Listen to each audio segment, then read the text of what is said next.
perfect trading system doesn't exist. The perfect system doesn't exist. The perfect trading system doesn't exist. No! Shut up, dude. There we go.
Morning.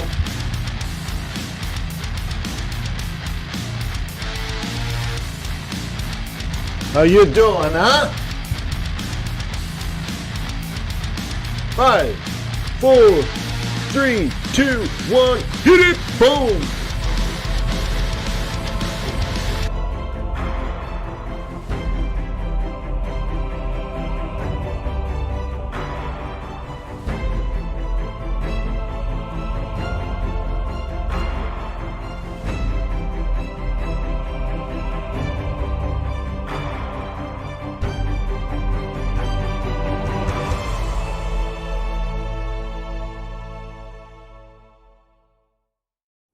All right, good morning. Welcome to Forex.Today. Let me remind you that trading is risky, not appropriate for everyone. Past performance, good or bad, is not necessarily indicative of future results, but please stay small, stay humble, focus on the long term, and never risk money you cannot afford to lose. So once again, welcome to Forex.Today. My name is Wayne McDonald. I'm a currency trader. I love currency trading, so I want to hang out with you and talk everything currency trading. This week is primed to be the last major week of the year, which means we're wrapping things up. This week we have the Fed meeting, and we have what? The Bank of England, the Bank of Japan, the Swiss National Bank, a whole bunch of stuff. So everybody's trying to wrap up their thing. Of course, Congress is going to pretend to maybe pass a stimulus package. England's going to pretend to do Brexit. So lots of things going on this week, and I'm glad to be here with you. The raison d'etre of this organization is A, have fun, B, make money, and C, make money by planning things in advance, technically and fundamentally. We also address a lot of trader psychology issues, like developing proper confidence, not I'm good enough, I'm smart enough, and gosh darn it, people like me type stuff. So, cool. Get involved, ask questions, write things down, and please click the little likey thumbs up thingamabob. Why? You're telling YouTube, you're also telling Twitch, you're also telling Facebook that this is quality content. So please do that. By the way, I'd like to focus on Twitch today. Who's on the Twitch? Who's on the Twitch side of things today?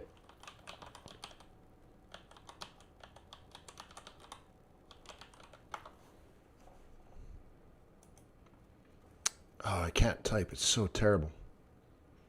Anybody on the Twitch side of life?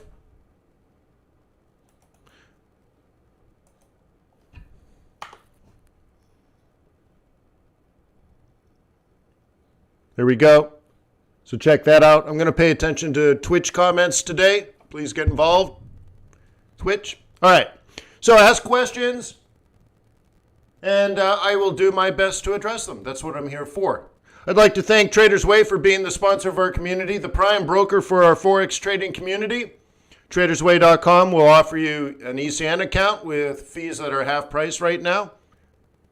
Because of COVID, they can offer you a fixed spread account, a variable spread account. I like VAR. Right? You can have MT4, MT5, C Trader, a bunch of other things too. So TradersWay.com, they would like, right? They're asking, please, they're asking to have an opportunity to earn your loyalty and your respect. Fast execution speed will do it. Low spreads will do it. Low fees will do it. Big swaps will do it. World-class customer service will do it. So TradersWay.com should knock down all of those boxes for you. TradersWay.com. Okay, I am knocked out of at least one, maybe two more trades since yesterday. So we're getting knocked out now at 400 pips. Except I think this Kiwi yen is still at 333. Yeah, see, 322. Well, it's not pip for pip. It's not pip for pip, dollar for dollar. But anyways, so 333 pips locked in on Kiwi yen still. And I think everything else is still at about 400 pips profit. Cool. And we know this is the week. And here's the fascinating thing. I must remind you again, back in February, March, and April, and May, and June, and July, before COVID, during COVID, after COVID, whatever it is now, we knew this was the prime week to seriously consider taking profit. Isn't that nice? And this is the week where I'm getting knocked out for profit. How do you like them apples? That's no joke, is it? Oh man, I got this giant cup of coffee and my wrist is still shot. Now that's interesting, isn't it? Remember, most market participants believe Forex is a random walk. That all markets are a random walk. And I'm like, well, if humans are doing it, it wouldn't be random. They don't understand the behavioral side of everything.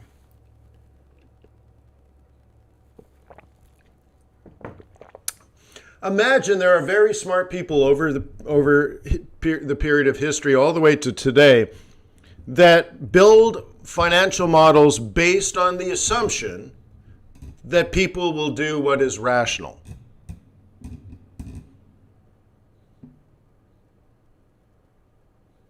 Okay? Are people rational? No. They're not even close to being rational. I think they're rational much of the time, but then when it matters most, they're irrational. And of course, I think most of the time people make emotional decisions and then justify it rationally. And then they say, see, I'm rational. But it was never rational to begin with. It was definitely emotional to begin with. You know what I'm talking about?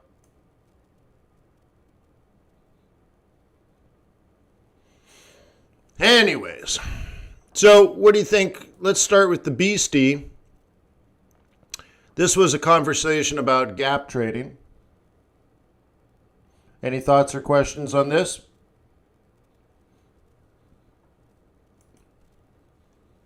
What is the cash rate? Depends on what the context. Probably what you're looking at is the interest rate that you're being charged or the swap that you're collecting. So it really depends on where you're getting the terminology. So if you're using a different broker that is not using MT4, so for example, I have to do it over here. You might see a list of currencies like this, and then you grab Euro Swiss. Well, that would be probably a terrible one. Pound CAD or something. And you go to specification. It'll tell you your swap rate short and your swap rate long. So nobody wants you to go long pound CAD because your swap is hugely negative. It's very expensive to carry. Do you remember carry trading?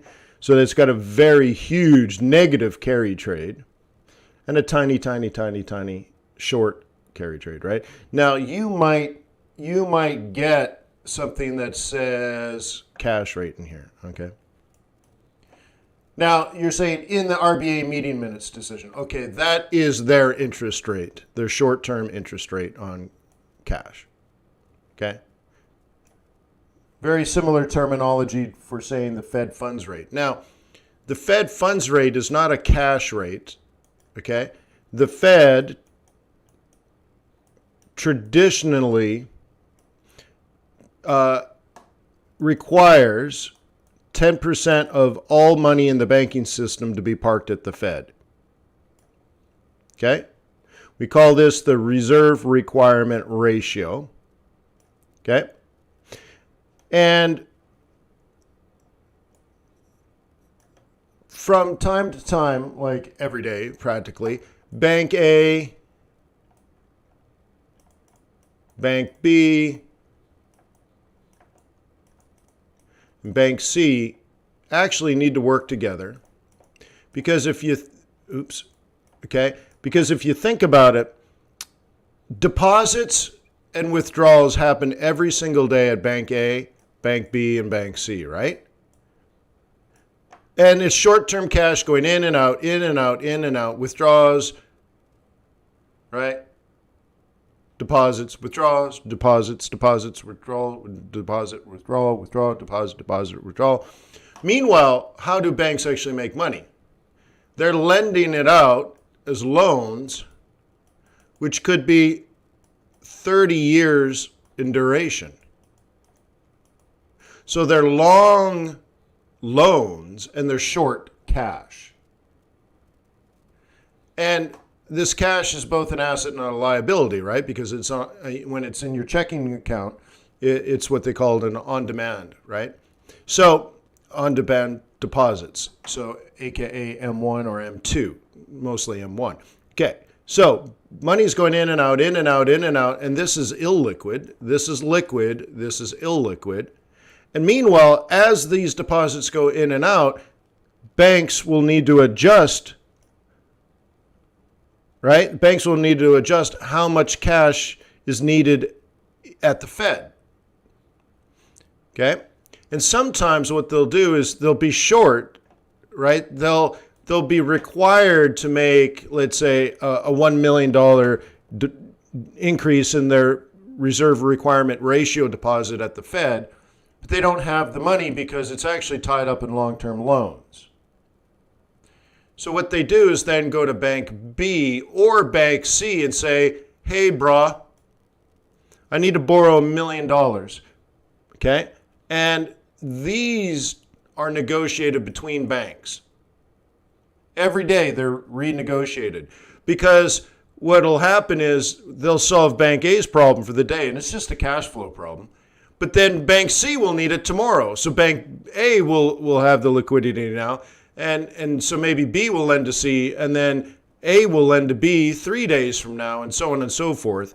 And these are negotiated between banks. There's no other customers. In fact, it's not a fully open market. This is just an interbanking market for loaning each other overnight microloans, if you will, to meet the cash flow requirements of the Fed.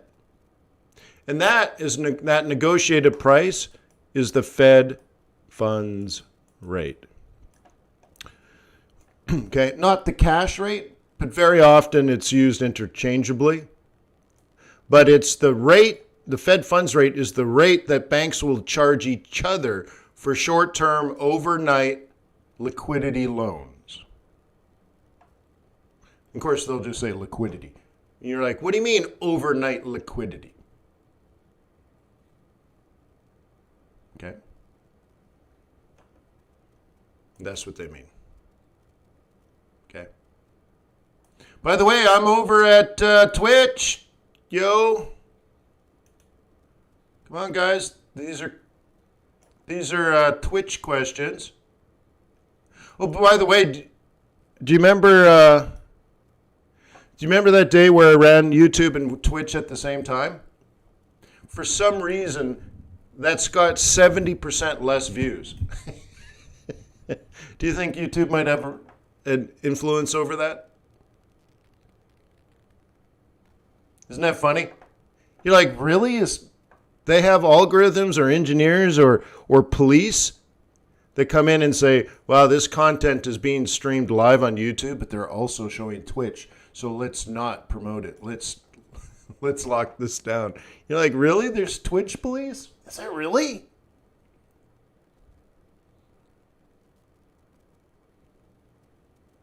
Huh? Isn't that funny? So anyways, this will probably get no views now. Stream Wars. Yeah. Cool. Mikhailovich. Thank you, Mikhailovich. All right. So anyways, here's the breakout. The gap thing. It didn't quite fill, but it did what it did. And so I don't know how much you believe in this. Notice the oscillator, which I taught you how to do a couple of days ago. It was giving you sort of like maybe in there. Okay. As your long bomb. So it would have been this. So I don't know. It's not clean, but it is what it is. Cool.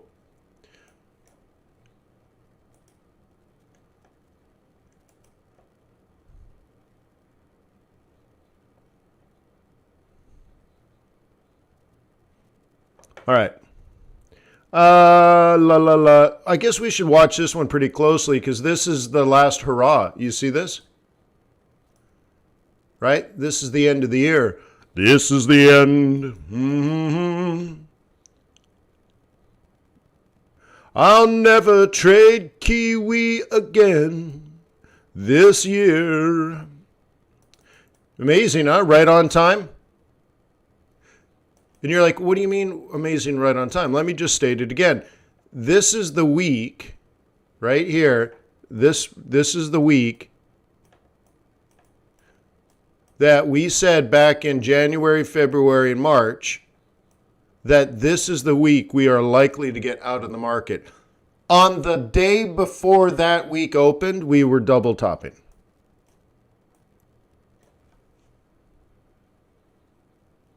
Isn't that amazing? He grabbed a face from the ancient gallery and he walked on down the hall.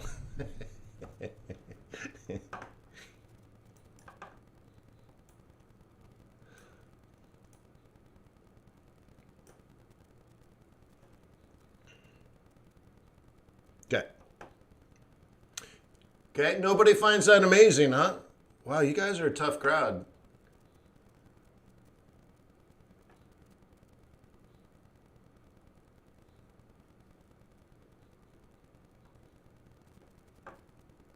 Okay, so anyways, some of these are getting knocked out. This is my line in the sand.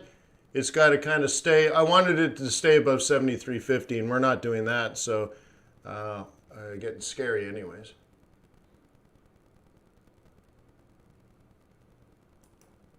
Thank you, Reb. Anything else? Let's take a look at Kitty Cat. All right, so what are the two major issues right now, in your opinion, with Kitty Cat? We'll say CAD yen. What are the two fundamental issues right now? What's going on in this world? Thank you, Aaron. Or is it, I guess it's Aaron. Chemical says, is Aussie deteriorating due to the latest meeting minutes? It all has to do with the meeting minutes, yes.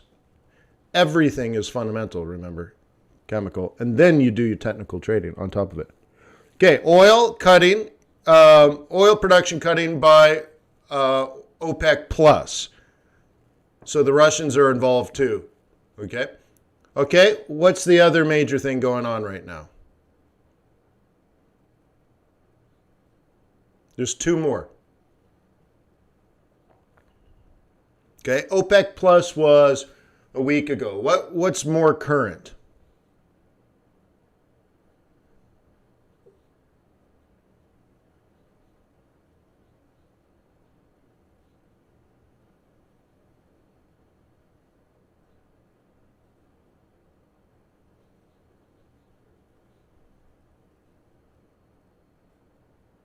China trade. Thank you, Jim. That's exactly right. So China trade is showing positive signs. Okay. And productivity is good. New orders are good. Import exports are good. Retail sales are good. Relative, I mean, they're still recovering from COVID, but it's all positive signs. That's the third one. So OPEC, okay, OPEC plus, which is OPEC plus some of the others like the Russians. So OPEC plus Russia. Okay, great. China trade. What else is going on? There's one more.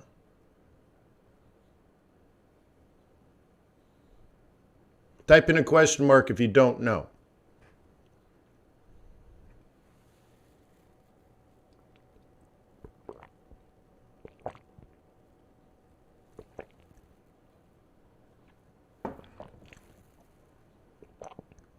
It's Mike's birthday. Yeah. BOJ meeting, no. Fiscal, no. Mike's birthday. Sorry, Mr. Smith.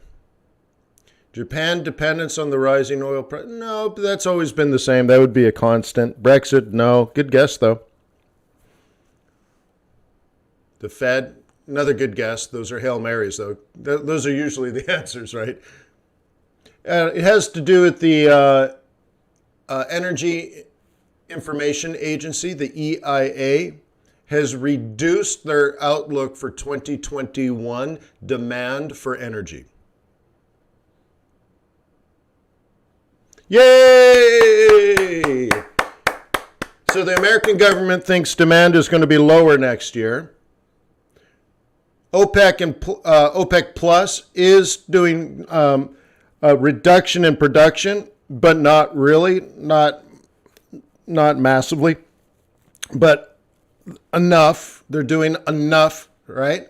And then third, it looks like China is doing well. Remember, China exports, so that means people are trying to import. People are buying. And so that's a positive macroeconomic outlook. So the American government says things don't look, doesn't look as hopeful as they thought it would look. Meanwhile, China is showing the opposite. So the government doing their government math says, all right, the outlook for 2021 is actually slower. We're reducing it a bit. We're revising it a bit, and we're revising it down slightly. Meanwhile, you look at what's happening, not what the government's predicting, but what's actually happening is China's actually doing really well, which means the rest of the world is buying stuff from China. So therefore, I would say the 2021 outlook is actually fairly positive. Okay, there you go. So how do you like that? Would you please click the like button? Maybe you learned a little bit there. Those are the types of things you need to be paying attention to. And if you're not paying attention to these things, somebody else is and will probably make money.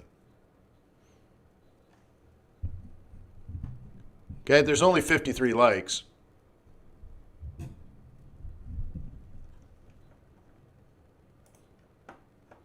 Okay. So not Bank of England. Now, Mahai says WT going down. Well, that is not the issue. That's a consequence. Okay. Yeah, how do you like them apples?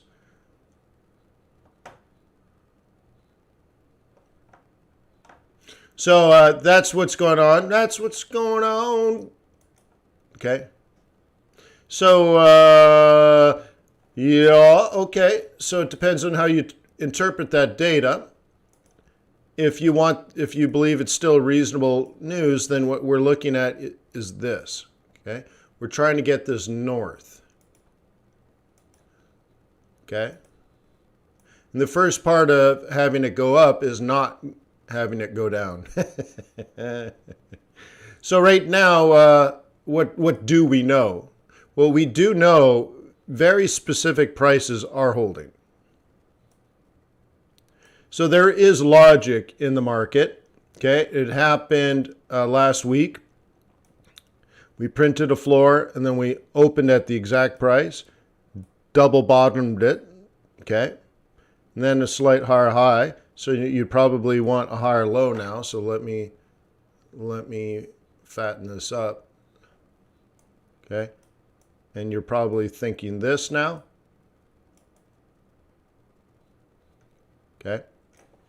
If you're a bull. Now it's quite flat, the rise over run, aka the slope, aka M, it's positive, but it's flat.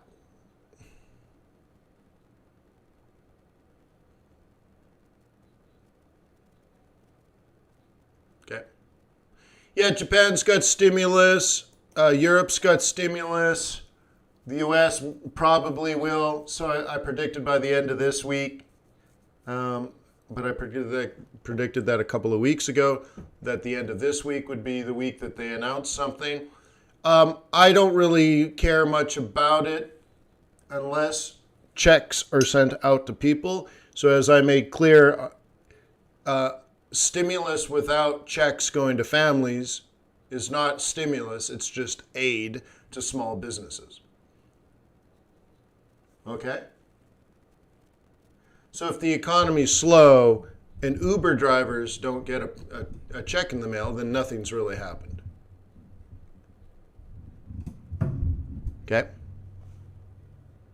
Because Uber drivers are not going to benefit from PPP, or they're not going to benefit from a low interest government loan. I mean, Uber might, but not an Uber driver, right? So I'm talking about the Uber drivers of the world. If they get a $1,200 check in the mail or direct deposit, then their kids are going to have a good Christmas. And that changes everything, because we know in that case, let's do it this way. Delete. In the case of GDP, gross domestic product, that equals C plus I plus G. You guys must be getting good at this now, huh? You probably can bust out these formulas like crazy now, huh? So if the government transfers money to the businesses, it's very, very, very, very slow for them to effectually spend the money. And of course, it's when a business does it, and they're, invest the money. So if a small business borrows money from the government to increase their factory or something, I mean, it doesn't happen instantly, right? It takes a year or two to deploy that capital. The difference now, so if Uber borrows money from the government for whatever reason, because they can, it'll enter the real economy quite slowly. Instead, if the government gives Uber drivers $1,200 right before Christmas, the Uber driver is going to spend it immediately this Christmas, not next Christmas. And that money gets spent, doesn't it? Now, if they pay down a credit card, it doesn't get spent. It's already been spent. If they pay their mortgage with it, it won't get spent. But instead, if they pay their rent, then it goes to the landlord, and the landlord will spend it. So it comes down to if they can go to Amazon.com and pull the trigger on some purchases, then C goes up and we benefit. And then, of course, as the stuff gets purchased or consumed, it has to be replaced. So we're going to have to import more stuff from China. And when this goes up, when imports go up, the USD goes down. Because as we bring in a product, M, then we're exporting USD. Okay? And the value of the USD goes down. So this happens quite quickly, actually. So one of the things we're looking at, if China is exporting, so now you have to look at it in reverse, you have to say it this way. If America is importing more than expected from China right now, then we're going to see it in China's export data, which we did see. So if we are importing from China, then the dollar will weaken. Because, here we go, let's do this again. I guess I should make it a little fatter. Okay, let's do this again. Demand, supply. Okay, label your chart, quantity, value. Okay, good. So if we're importing more from China, okay, then we're sending US dollars into the interbanking system, converting it to Chinese currency so that we can buy from China. Okay? So what happens then is the supply of US dollars in the interbanking system goes up. So, wait for it. The quantity globally was Q1. Now it's Q2, which means the quantity globally, the supply of US dollars globally, has gone up from 1 to 2 to 3 to 4 to 5 to 6 trillion or whatever that number is. The thing is, it's gone up. Okay? So now the value per dollar went from V star, from equilibrium 1 to equilibrium 2. So V2 is less than V1. So the value, the purchasing power of V2, right? It has fallen. The purchasing power per dollar has fallen as the quantity globally has risen. Okay? And we get all of that from the Chinese export data that was recently released. Okay? So it will tell you USD is in a macroeconomic trend that should devalue it. Okay?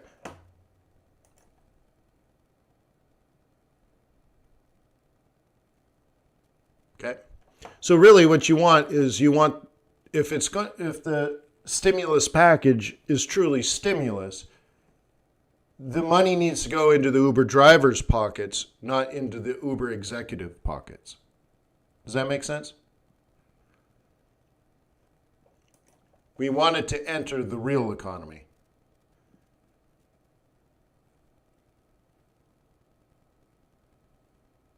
Cool.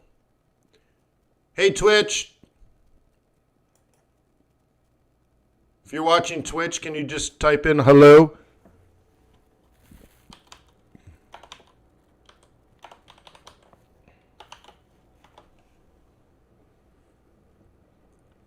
Morning, Book Fixer. Jimbo. M for King. Hola. Kiwi. Suge Knight. I don't know what those are. Not sure what those are. Yeah. Hey, everybody. Good morning. Hi. Yadi. Mr. Stocks. Are they chipmunks? I'm not sure. But that's cool. So let's take a question from Twitch, and then I'll come back to YouTube.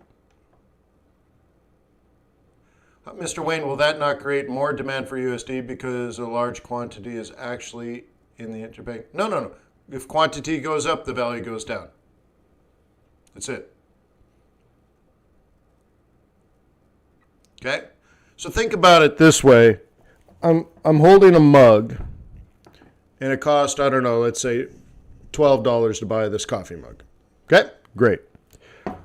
Now, Chemical, if I gave you 1 million of these coffee mugs, that means your kitchen is full of them, your bedrooms are full of them, your garage is full of them, you have boxes and boxes and boxes and boxes and boxes. You have thousands of boxes, each with 100 of these coffee mugs in them. And they all say, blank days to Santa. Till Santa comes or something. I can barely read it. And you're supposed to put chalk on it. Like, it's very specific. You have coffee mugs written specifically for Christmas. Okay? And then I come to you and you're like, hey, can I have a mug? Are you going to charge me $14 or are you just going to say, dude, just grab one. Help yourself, dude. Do me a favor, take 10. Just get rid of these things, right? So as quantity goes up, the value goes down. Now, what if you had to pay rent to store 1 million mugs? Now you're happy to get rid of them, right? You're motivated to get rid of them because of the carrying costs. So you're going to be motivated to sell them. And giving them away for free is at least you're able to remove your carrying cost. Okay?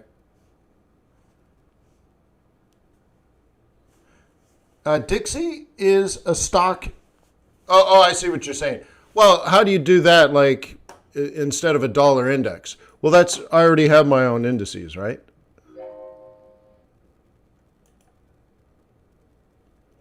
There we go. So these are my indices. But you have to understand, guys, like you say, well, what indicator can we use? All this information is public information. Yeah, yield curve buyer says, hey, can we look at XAU? Sure. What part of the yield curve do you prefer? Short end or the long end?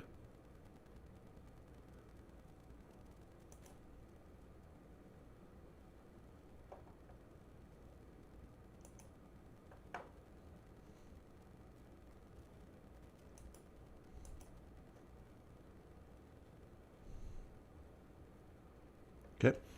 All right.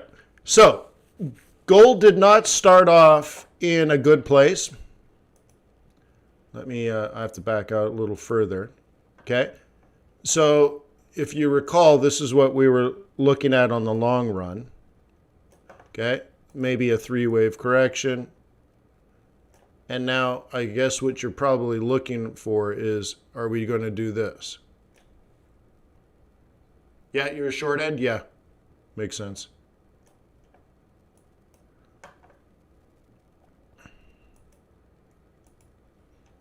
Cool. See, so that's kind of where we are. Okay. Now, this is not beautiful. I mean, it's not bad. You can see really what we have planned here is this level, which is better. So I wanted it at 118.50, but that's an S1. And S1s predict R1. So I'm going to treat it that way. So I think the likely high of the month is going to be around 1875. That's it. So most likely what this is saying is we kind of do this in December. Okay. You're a bear on gold. Okay, well, if you want to do it that way, your shot is coming up, but you got to be, it's a dangerous shot. Okay. Your number is 1857, but not necessarily to sell, but to expect a reversal pattern. But based on how this opened up, I'm doubtful is kind of the answer. But your job isn't to doubt, your job is to be ready, willing, and able. So if we do this, okay, then you're probably good to go in this area.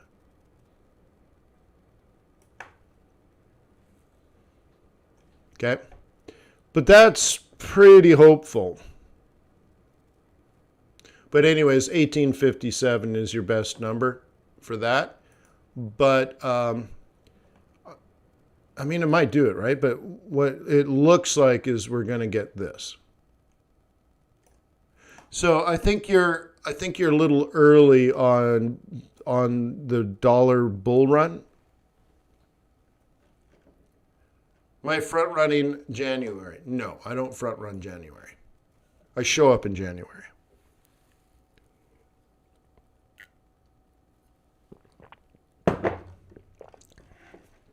Okay. If I could travel, I'd be in the Caribbean, right? Hanging out with Gary at the shooting range.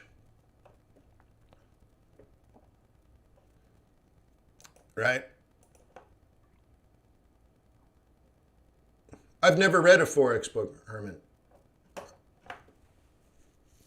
But that's going to change because I'm starting a book club.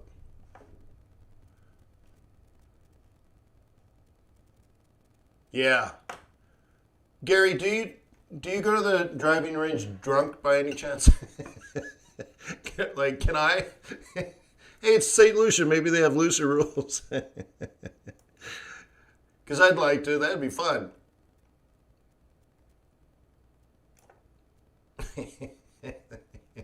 No, you probably have rules. I got you. Yeah, that'd be fun, man.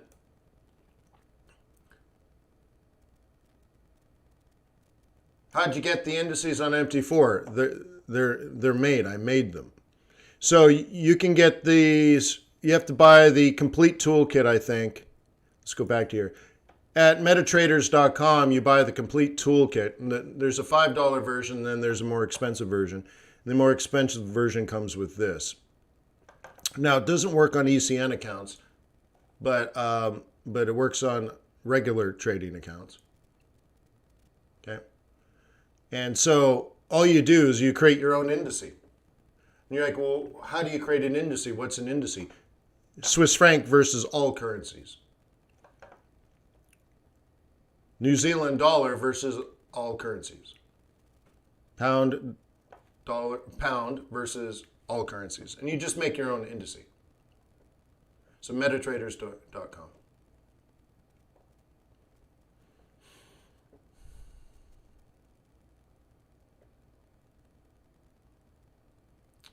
Theta, hello Wade. You tried to buy the tools yesterday. It charged me twice. Well, the only way for it to charge you twice is you bought it twice.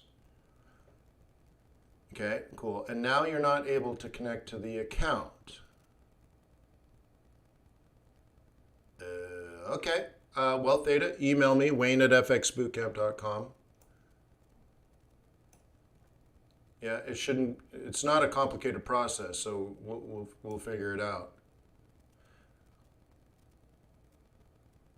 We'll take a look and see what's going on. Euro, Mahai says on Twitch, euro dollar, big red candle on the 1 hour. Yeah. You have to understand, guys, this is what we talked about. This is what you should be expecting to happen.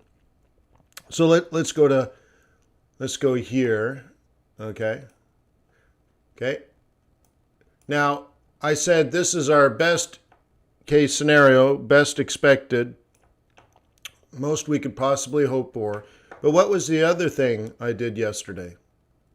I locked in more profit by moving my stops again. Remember, those are stops, not entries, right? So my entries are way the heck down here. Right? Very simple trade. You should be on this one. You should be on this one. You should be on this one. You should probably be on this one. Right? You should have a monster amount of trades. So if I'm locking in profits, what's happening? Do you guys remember the PSAR? Let's add PSAR. Insert indicators. Trend, parabolic, stop and reverse, make them fat. Looks like they're pretty fat. That's good. Okay. And I'm doing it probably more like on a daily. Yeah. Okay, let me zoom in. So I'm calculating my own PSAR. Parabolic stop and reverse is looking at volatility. When there's high volatility, it does not move your stop. You have to think about that. Well, why? Well, if it's volatile and you're profitable, it's volatile in your direction, which is really confusing to an amateur because usually they're losing money in a volatile market, right? So you wouldn't be if you were losing money, you wouldn't be in it, so you wouldn't be concerned, right? So anyways, PSR says when there's volatility, it's working for you, and it doesn't adjust your stop at all. Now, these little dots are your suggested stop loss. So if you bought kind of where I bought, in here, it says your stop should be down here. Okay? A day goes by and you're making even more money. And it says, yeah, great, good for you. Don't move your stop. And then a third day goes by. You're way the heck up there. And it says, okay, move your stop 5 pips. You're like, 5 pips. So like 3-4 days goes by and you basically, on a percentage basis, haven't even moved your stop. So a week goes by, 1, 2, 3, 4, 5, and your stops are not even at break even, okay?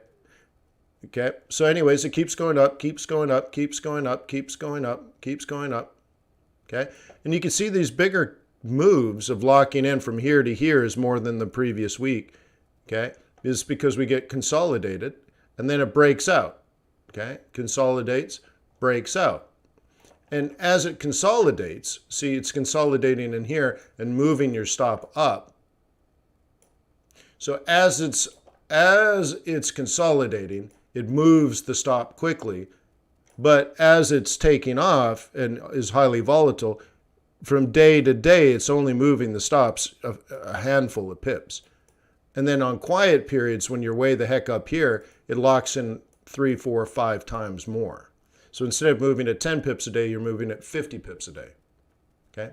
So I can actually think ahead, though, and PSAR cannot. It can only think backwards. So I'm adding an additional level or layer of information here. One is this is our conservative target for the month. And 2, I want to get out anyways. I didn't hear.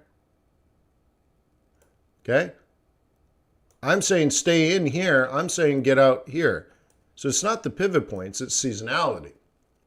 So much of the time, what will happen is we can fart around, even go a little higher, and then we'll get a cold start for January, and then, and then whatever. So I don't want to be exposed to that risk. So I'm already thinking ahead saying, I want to get out here anyways. And this would be perfectly fine up here as well.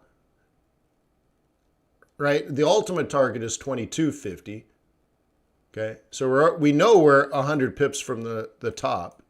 So I'm already looking to get out. So if it doesn't show me the breakout to the upside, then what's happening? We have a falling vol. Okay? If it's not working for me, then it's working against me. So what would PSAR do in a period of falling volatility? Okay? It would jam the stops. So I did. Okay? I don't want it to fall all the way down to the 21 and then get out. So I'm moving it like a PSAR would. I'm losing the volatility. It's not working for me, therefore it's going to work against me. So I will try to stay in. I will be brave. I'll be strong. I'll be confident.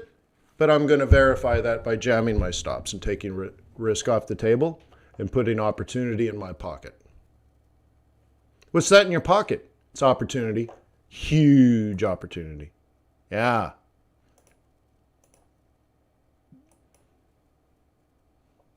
Okay.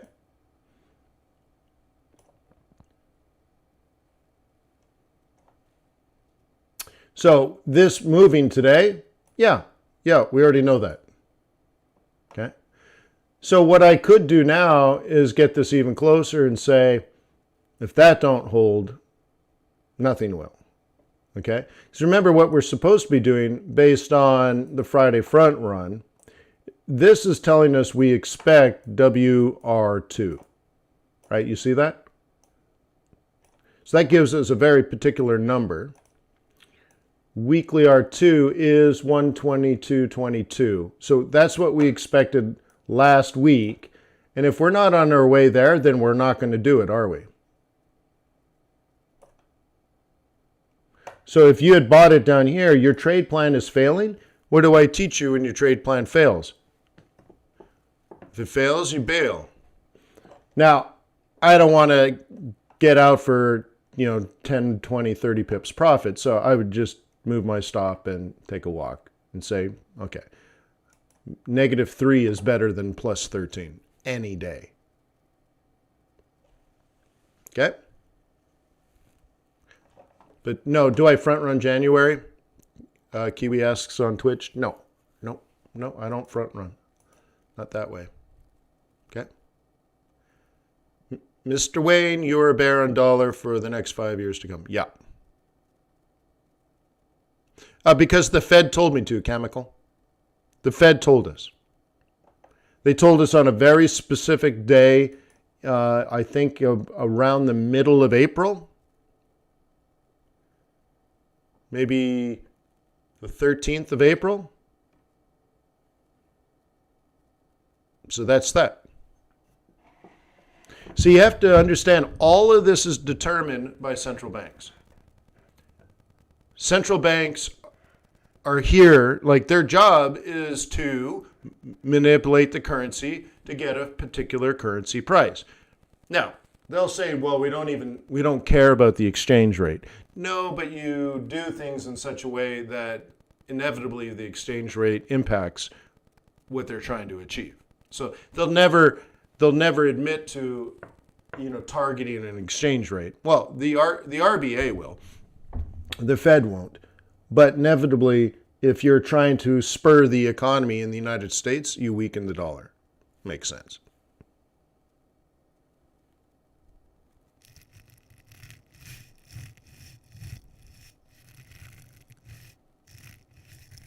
Like one example of that. Interest rates are low. You earn nothing on your money parked at a bank. But the stock market goes up 25% a year. Do you leave your money in the bank earning 0, or do you invest it in the stock market and make 25? People put money in the stock market and make 25. So guess what? The stock market goes up. Yeah. Now, there was a time when mortgages were 20%. But you could put your money in a government treasury and earn 12% a year. Amazing, right? Which means every 4 years, every 5 years, your money doubles. It's crazy, right?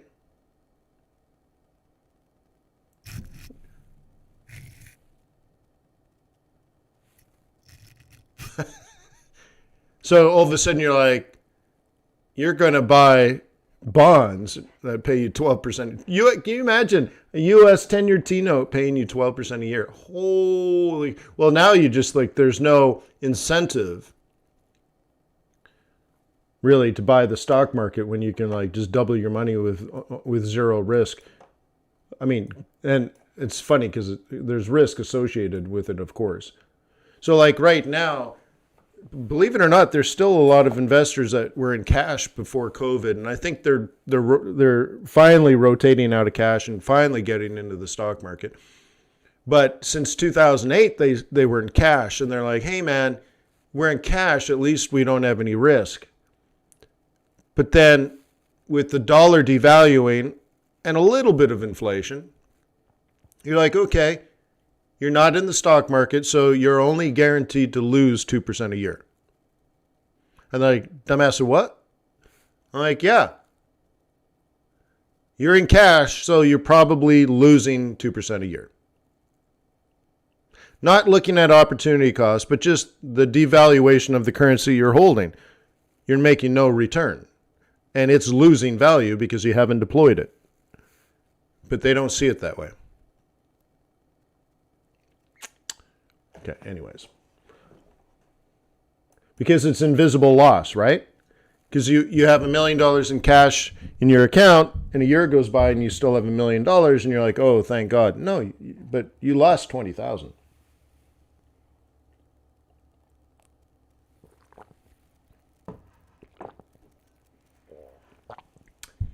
Yeah, Newbie Tuesday would be part of the swing trading course. So the more we do in that group, the less it becomes swing trading. I mean, we definitely cover swing trading and day trading, but I try to cover a lot of trader psychology stuff and a bunch of other stuff, right? And so if I bring it out to Newbie Tuesday, now we're covering basically everything in the training course. So, right, I don't know, there's just so much in that course or courses. We could do Newbie Tuesday, we can do Fundy Wednesday, we can do Swing Thursday. There's a lot we could do.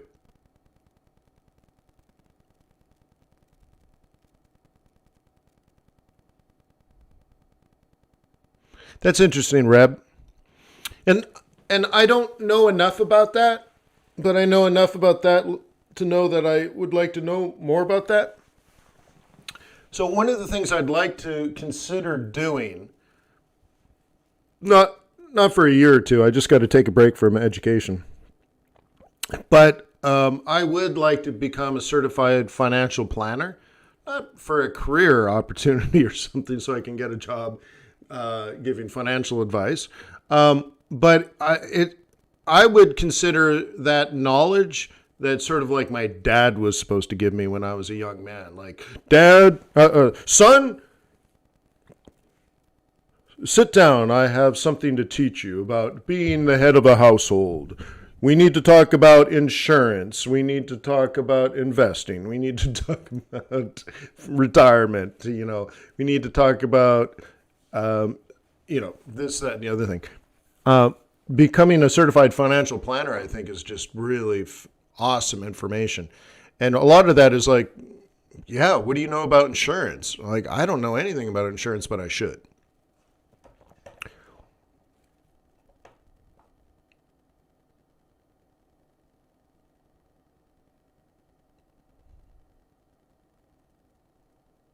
Is that right? I started with John Nash in game theory. Nash equilibria.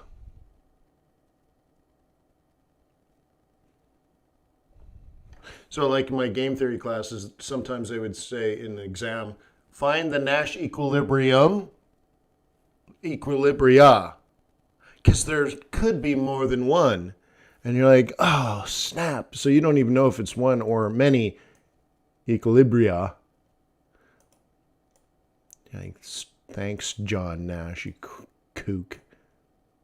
Crazy nutcase cookie monster. All right.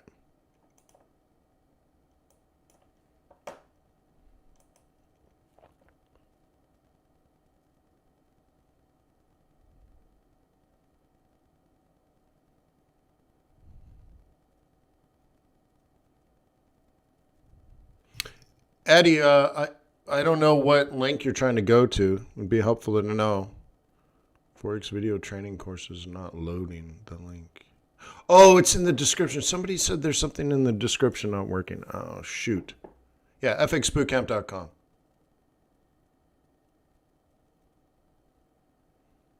Yeah, fxbootcamp.com. Man, I got to fix that. Yeah. Yeah, sorry. fxbootcamp.com. It's not hard.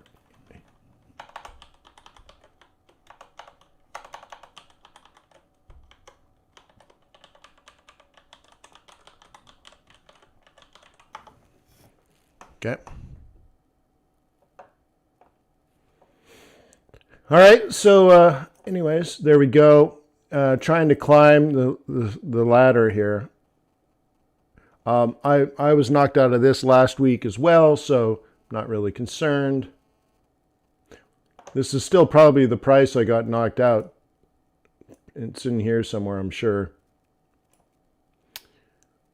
So, you can think of it this way. I've been out of this trade for a week, haven't really missed any opportunity.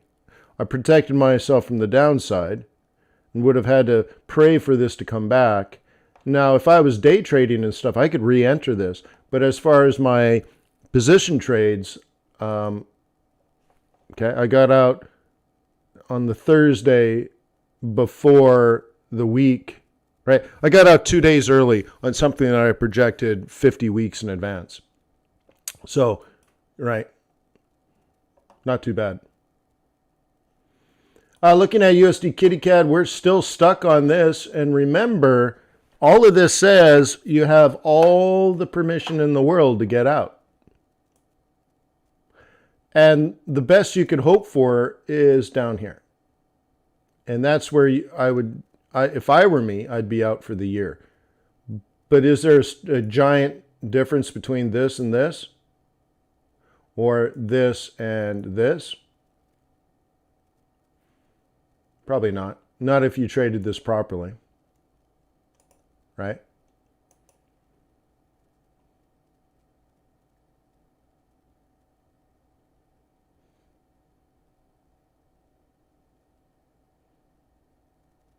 Okay.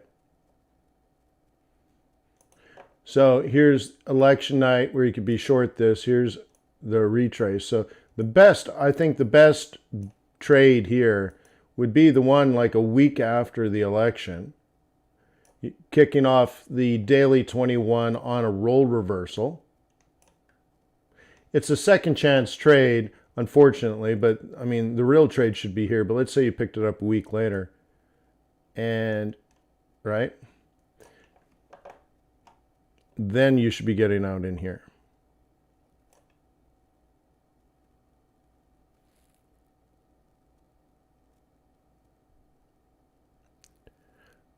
Cable is pound versus dollar because there was a time when the New York Stock Exchange was connected to the London Stock Exchange.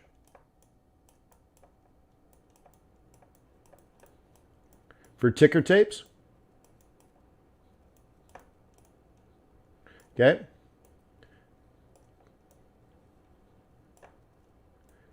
And the to do that, they had to put a cable under the ocean.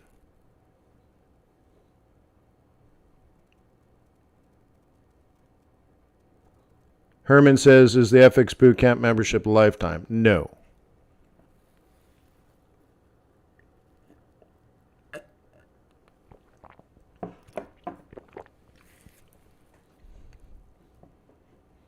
But at least a year.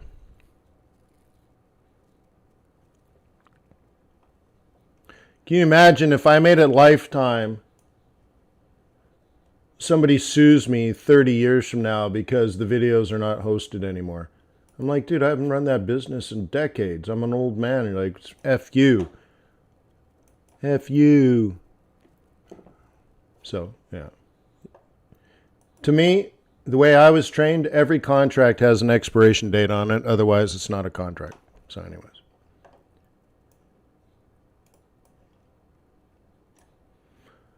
So anyways, there was this cable under the ocean. Okay? And that's why it's called that. USD CAD is called oil. I wouldn't say that much.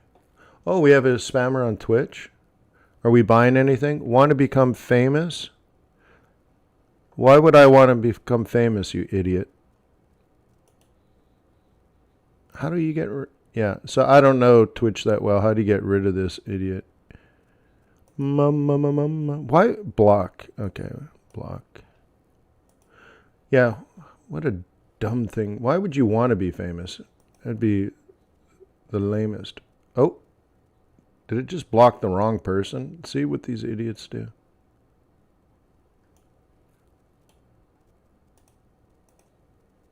I hope I didn't block the wrong person by accident. Oh, no, he's gone.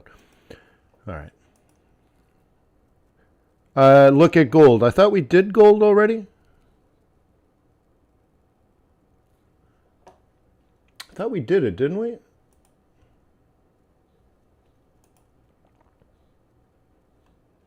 Yeah, we've already did it. All right. Oil, we can look back at oil to see. Remember, all these step ups. So this has been occurring since I've taught you how to trade oil. These lines are the exact hour I taught you to be trading oil. What do you think now? It's been a solid month. Okay.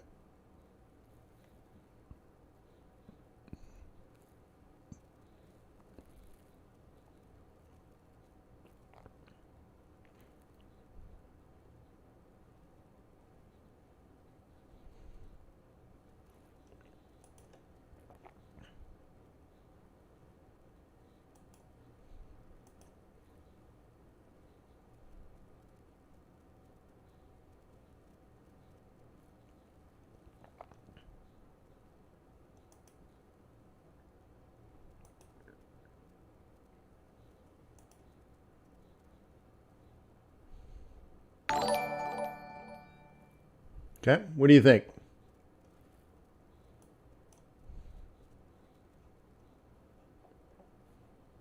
Looks pretty powerful now, right?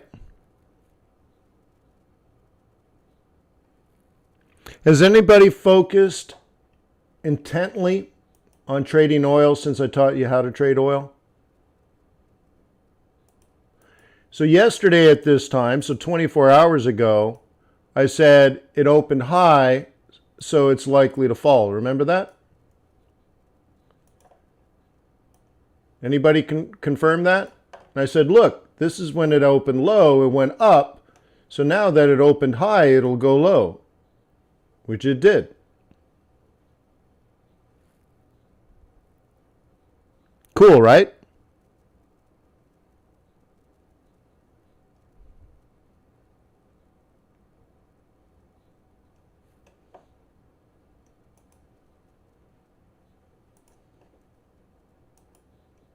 Okay, pretty simple stuff. So I hope you're crushing it, making that your expertise.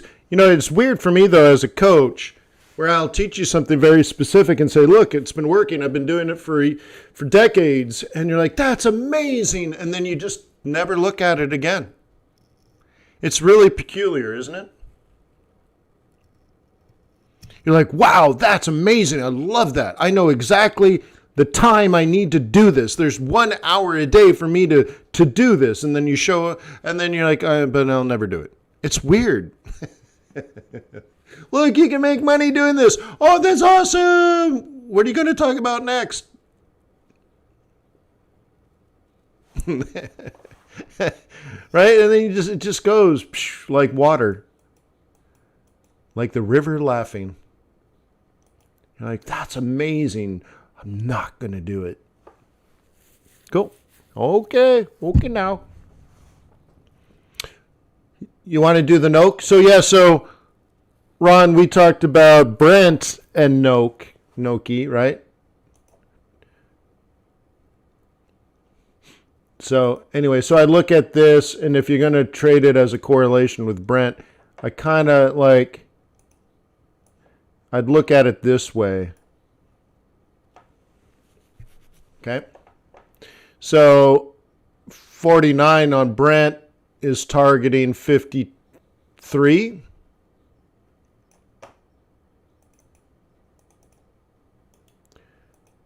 Okay.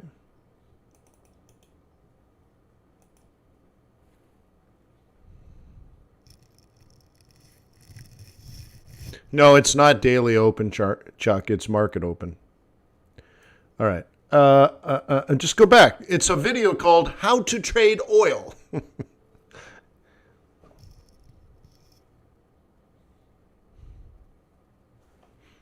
Let's see if we can find it. The problem is I can't type youtube.com/Forex.Today.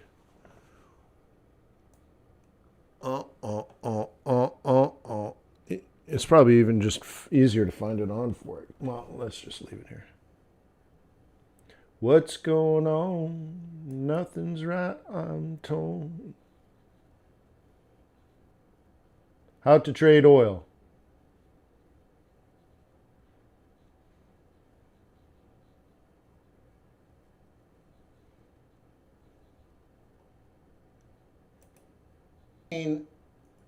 This is the projected high. Should I sell? Check this out. There's even a jump. So you've been told to trade like this. Market. Jesus, criminy. That's the thought process that people are having here. Wayne, that is projected high. $1,615.58. We knew that weeks ago. Okay, that's true. And but now make it bearish mode. Bearish. Okay. Well, you know what else I want to do? I probably should have done it the other one too. I want this to be true. True. How and when to trade oil? 2 targets, right? Shoot, so I'm going to have to do the other one again. So, anyways, templates, save template, position trading bearish. Replace the old one, yes. Now I need to put it bullish again, and because I forgot the other target. It's not very accurate on time-wise. So, bullish mode, monthly, with midpoints. Okay, change. So it's got my targets. Great. Got to save it again. Template, save template. Position trading bullish mode. Replace the old one we just made a minute ago. Yes, and we're done.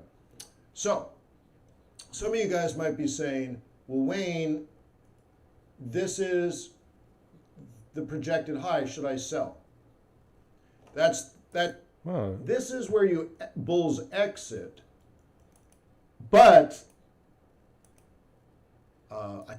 then this would.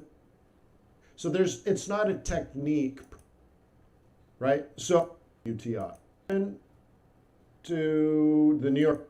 So you have to buy the apartment building, but then dump it before you refi it in 5 years, or refi it and then dump it in 10 years. Trying to get the proper time. So you don't know the end game. You don't know the end result, right?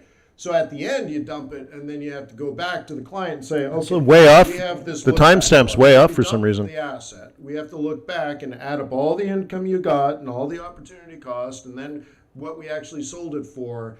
And we need to look back and say, well, we are guaranteeing you that you'll earn enough to get your 14% return, right? And so here's that money. But then typically what you do, if you're going to do that with a client, which means you're taking away a lot of risk for the client because you're ensuring they'll get their target return. So then you say, well, after that, I get to keep everything. Or you can split it and say, well, we'll split it 50-50. You would be at first hunting stops. This part is hunting stops. This would be a head and shoulders.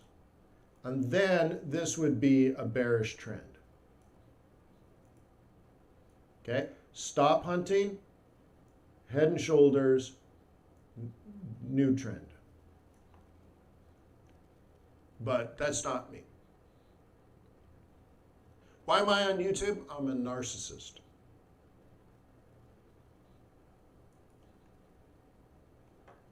So I've been told. Cool. All right. So there's your biddy. So 103.30 maybe? do what you want to do with that. But I'd be careful. Okay? So now look at this. We've now finished this hour. Isn't that interesting? So the way you would play this if you were a bull is, you'd love to buy. I'm not sure why I had it at 10. I might have to go back and figure it out why it was time stamped that way. But anyways, yeah, go ahead. It's all been done. Everything's been done before. Yeah, why does it have to be that far? Not sure why it's that far off, but anyways. So we can now go do some dollar. And here's the Noki, okay? And so what we were looking at is Brent slowly but surely rising.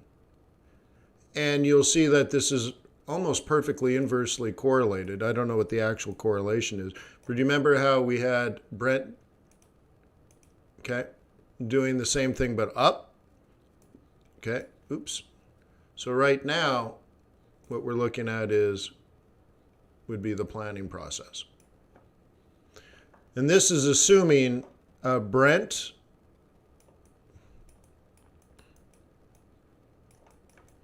and or WTI up.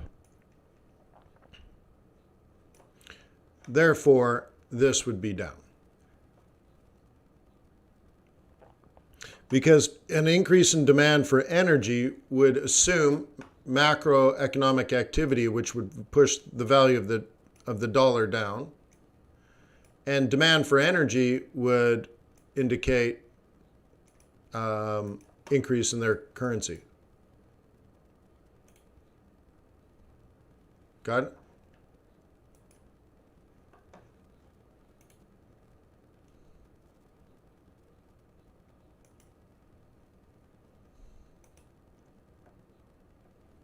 Okay.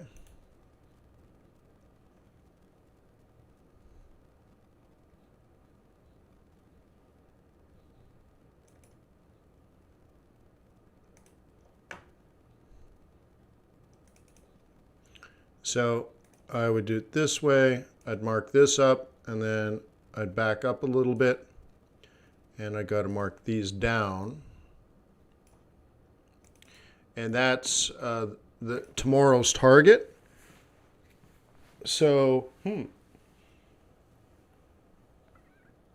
you see how it gets more and more dangerous as we go along. So if you sold it up here off the 4-hour 21, okay. But I don't think we're going to get a new opportunity tomorrow, because it'll either do this and give us an opportunity here, or to do this and take today's trade out. So like you have today's trade, I don't think we're going to get an opportunity tomorrow.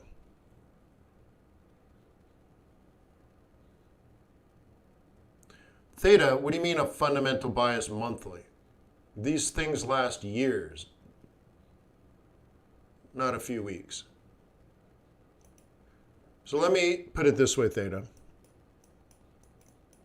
This is Theta's question. Okay? All right. When will the Fed raise interest rates?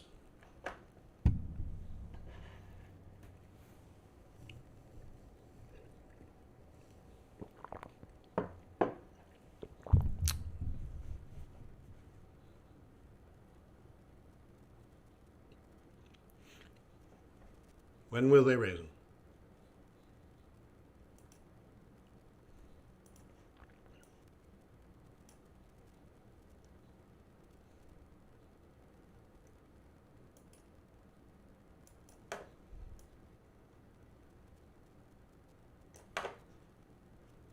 Okay.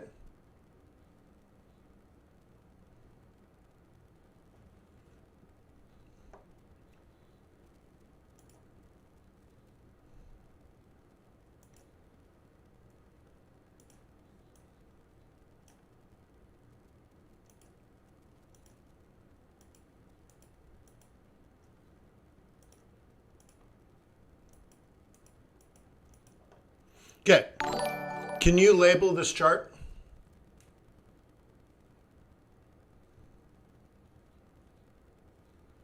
What if this was an exam question? Label that chart. Could you do it?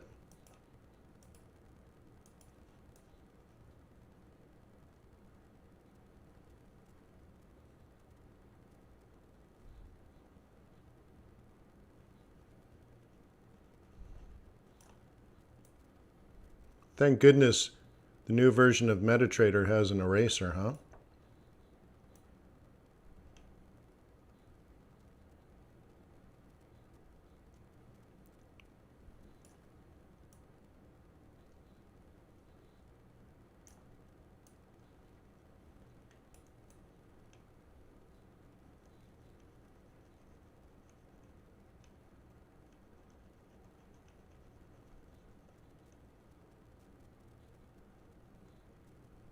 Okay.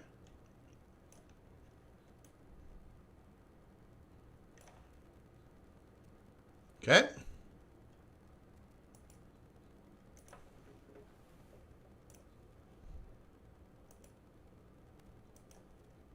Ooh.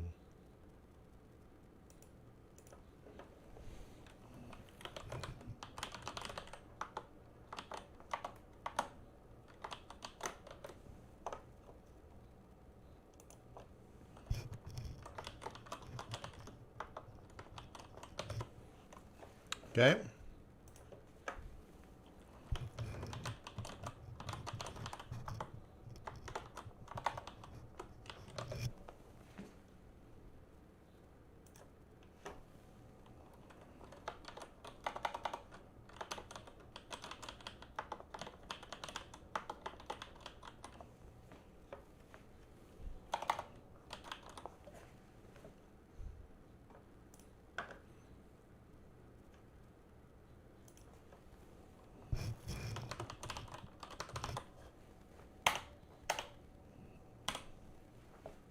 Sorry, my wrist is sore, so it's very difficult to type.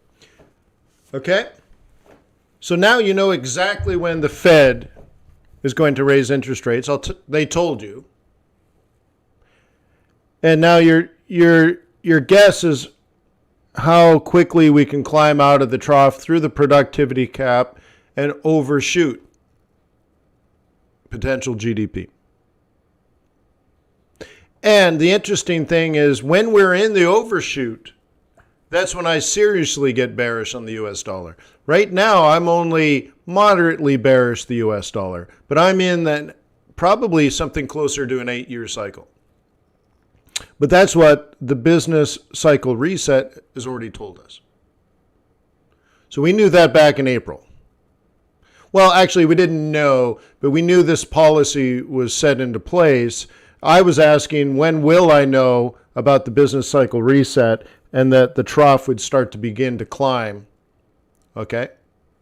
So to close the productivity gap, we're going to need falling unemployment, rising employment, okay, and a growth in not just GDP, but in some inflation. But the Fed told us very specifically all of this in press conferences, in speeches, in meeting minutes. They told us very overtly, very clearly, this model.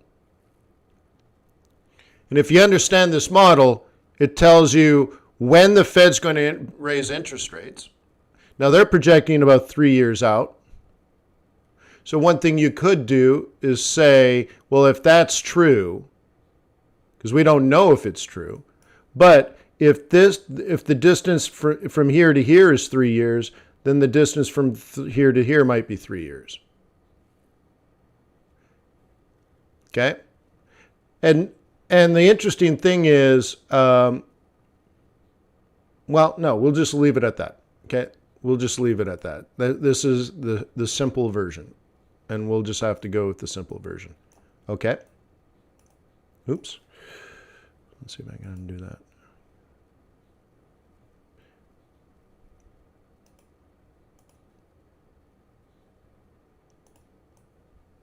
Okay, what do you guys think? Any thoughts, any questions?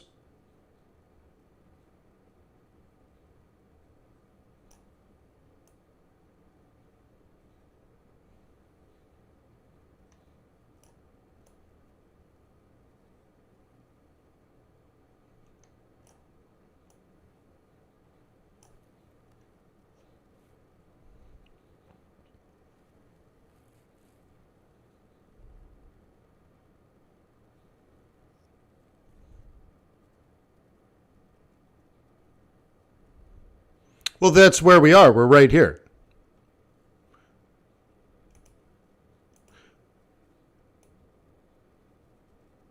Okay, so the question is, what happens if we're below GDP and we're in a pandemic? Well, that's where we are now. Jim, is the productivity gap is the lag and slack in the economy that keeps us from potential GDP. So if we were closer to full employment, for example, we would be more productive. Right? There's still, 11 million people that used to have a job here. Okay? They were productive here, but they're not productive here. So as we start hiring people, the productivity gap will close and we'll get to potential GDP. Okay? And the Fed already said that they will overshoot before they consider raise interest rates. So you have to say, well, what do you mean overshoot? And here's the thing, I think 99% of people that listen to the Fed and the Fed says, well, we're gonna allow an overshoot before we raise interest rates. They don't have a picture in their mind of a model like this. Okay? Oops, now all that's gone. But luckily your coach and your mentor has a macroeconomics degree from Harvard. So when the Fed says, oh, we're going to let it overshoot, boom. I got it. I get it. I know it's good. My rhymes are tight. Okay. So this tells me a lot. In particular, it shows me the value of the US dollar. Inside of all of this, I see the value of the US dollar. Okay. I'm going to erase all of this again.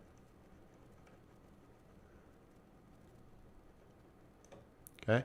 So now, for example, imagine 11 million people get their jobs back. Okay. And they're driving to work. They're paying their rent. They're buying groceries. They're eating at restaurants. Can you see how that would impact the economy?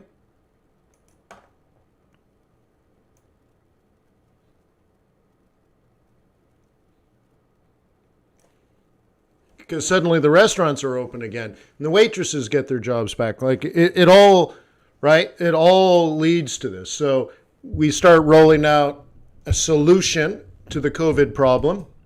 So restaurants open, Waitresses get hired, dishwashers get hired, maitre d's get hired, and they have jobs. So now there's less unemployment, more employed, right? Which means they go out and they spend money, and they're willing to pay $47 for an HDMI cable at Best Buy for some reason, right? And all that kind of stuff. And so Best Buy people stand there and say, yes, this laptop has Wi-Fi.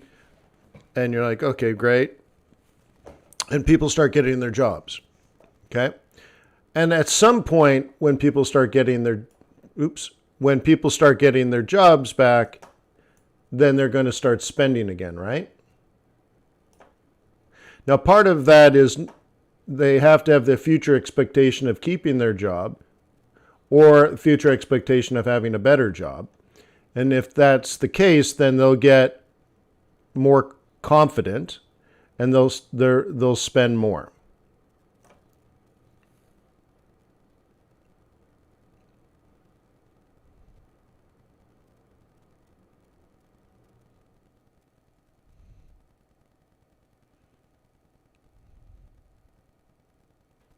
Okay? So when they spend more,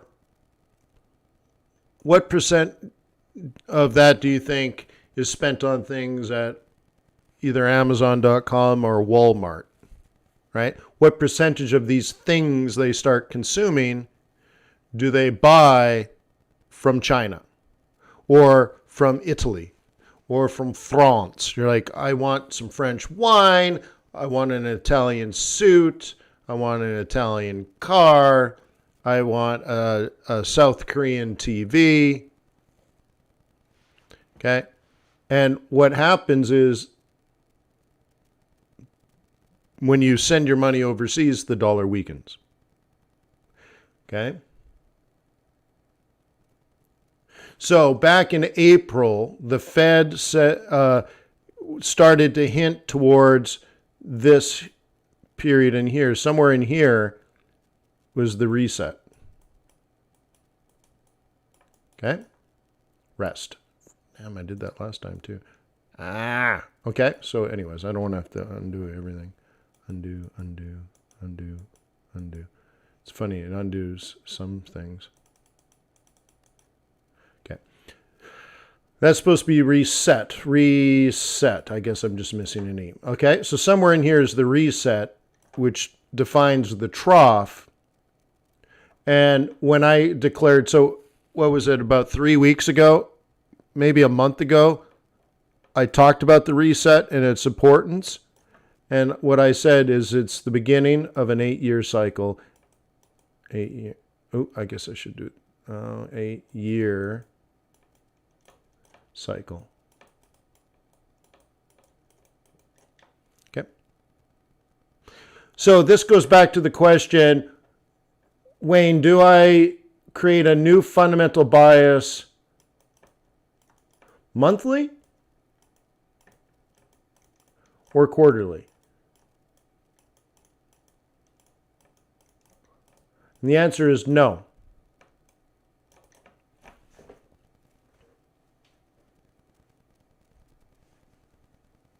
Okay, so I hope I effectively answered that. Okay.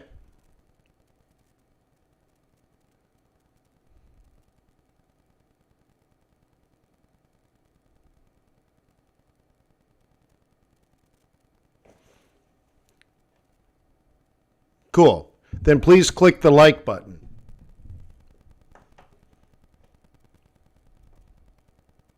Okay. Monthly or quarterly is not big enough. Okay. It's not big enough. You have to think bigger. Yeah. Right on, Theta. All right. So if any of this has gone over your head or you have questions that you're not asking now, imagine what we can do together over the course of years in a live trading group where you can get this information and ask deeper questions and not feel like you're being silly in front of a group of hundreds and hundreds of people, right? No, you're fine. We can get this. Okay? And what I want from you or for you is one day you'll be watching the Fed at a critical moment in time for whatever reason, and they'll say something like overshoot, and then you see a model like that in your mind, and you're like, oh my God, because they never said productivity gap. They didn't say the difference between potential and actual GDP and all that kind of stuff. No, they don't say that because to an economist, they already know that. So luckily, I'm an economist. So click. Okay. So this I'm reinforcing that I do these free webinars every day because I do want to be helpful, and I don't want to just read the news to you. There's so many people that just read the news, but they don't even know what they're reading. They're just blurting out numbers.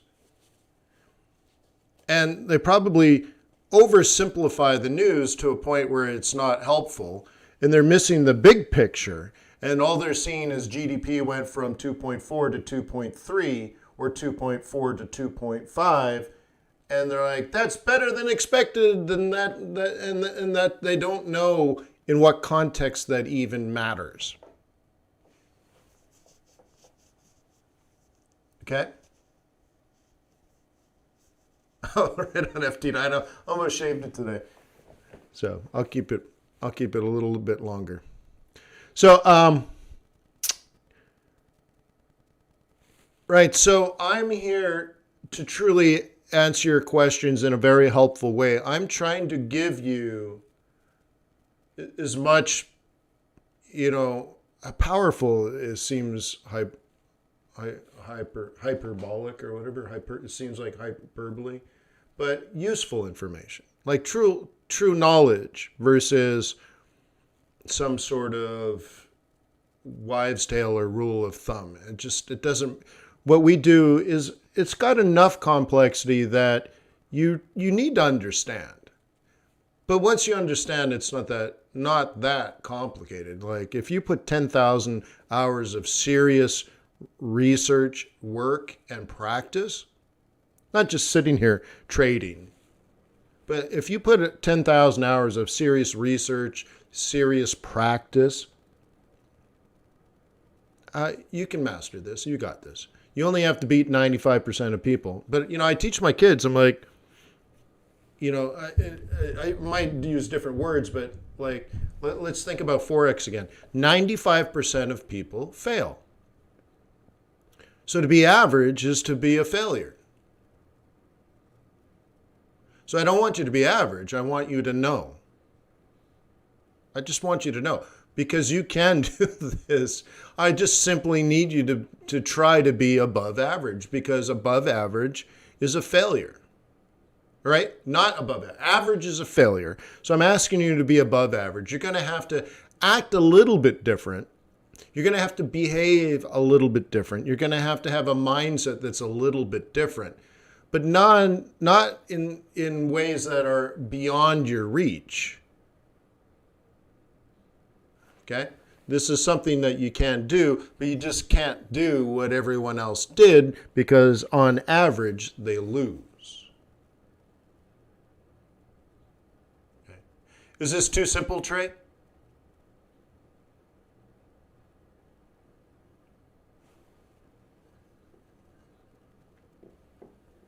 What would you like me to cover, Trey?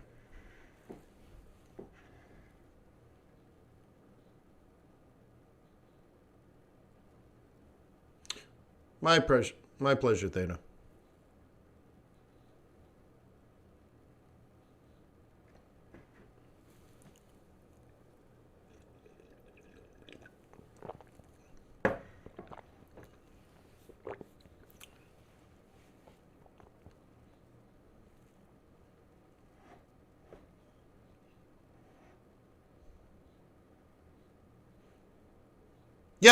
Yeah. What would you like me to cover? I was worried that what I just did was too simple. So if you have a detailed question.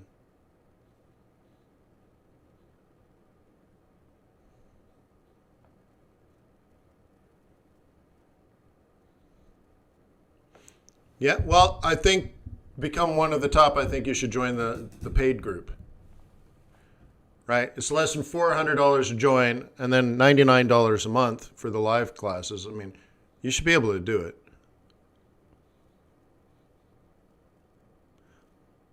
Cool, Aaron. I'm glad I've been helpful.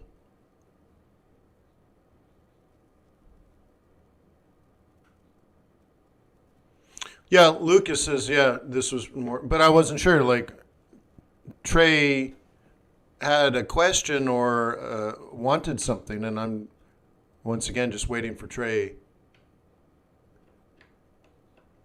So I don't know if it was too complicated, and he's saying, is that so I'm waiting to hear from Trey to see what he wants. And so hopefully I can do that. What course are you doing right now, Theta? Does anyone else have a question?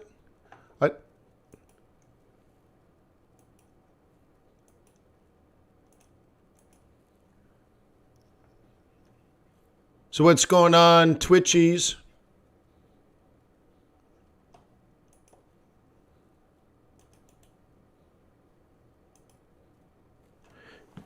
Can we get everyone over to Twitch just for a minute or two?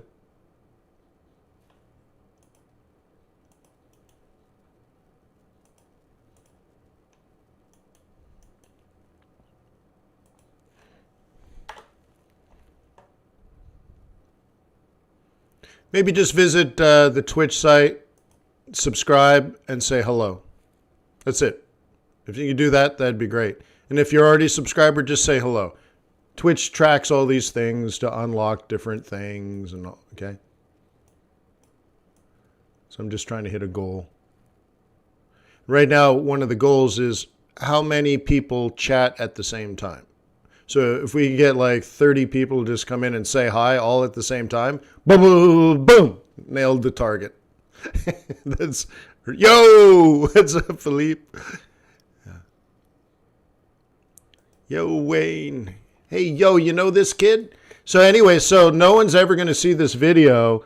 YouTube's not going to promote it. So you might as well archive in the recording, like I said, in the comment section below the recording of today's. You might want to do like you document the model we talked about today, for example, because it's not going to come up in any searches. You just know. Okay. Oh, so yeah, Theta's doing fundies and swing. That's cool. Those are good ones. And Trey never see. Was I rude to Trey? I don't think I was just, I must have had a tone in my voice or something. Thank you guys. Hey, so I see there's 17 people on Twitch. Just say hello. Make sure you type something in the chat. This is what I need you to do. Anything, just say hi. It's tracking how many people say something at the same time. Kiwi read the RBA today. Awesome. Make sure you say hi. Hey, Chemical. Welcome to the new age. To the new age. Welcome to the new age. To the new age. Oh, ho, ho. Oh, ho, ho. Radioactive. Radioactive. Robinson. YouTube's cool, but say it over on the Twitch channel. What happens if price gets to R3 or S3? Doesn't mean it's strong. It means it's either September or December. Would be the likely months that would happen. What is Twitch? It's a YouTube for video gamers.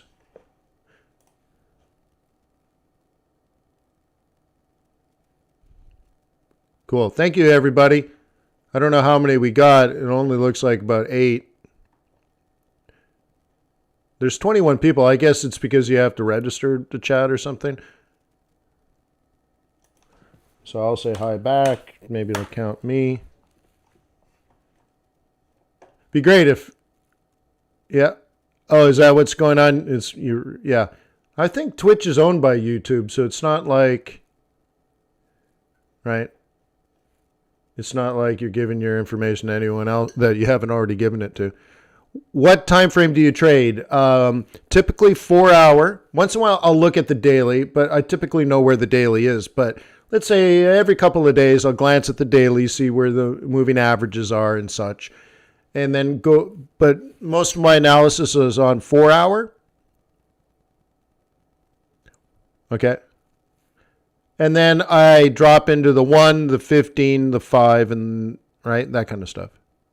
Oh, yeah. Is that right, Chemical? Twitch is owned by Amazon? Well, you probably have an Amazon account, so anyways.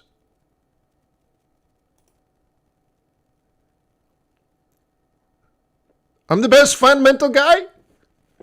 Or is it fundamentally I'm the best? Sounds like a Joe Biden. They should rename Obamacare Biden Care. They go, come on, Biden. Can't say that. So Twitch is owned by Amy, huh? Bezos.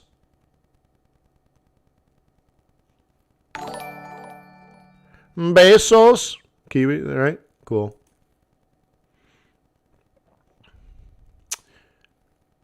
Came in a bit late. Have you gone over gold? Yeah, a couple of times.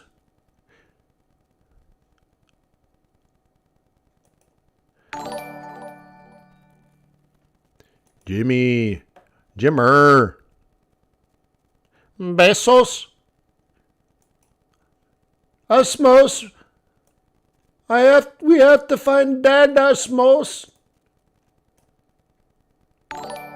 Okay, peso dying on us. Even though euro dollar's on the bull. Yeah, right? We had this near the end, so I think we hit monthlies on this one, didn't we? No. I thought we did. We got close, didn't we? I knew we were close to an out. I don't remember why, but maybe I almost sold one of these and I didn't. So one of those ones that feel good, but I don't remember.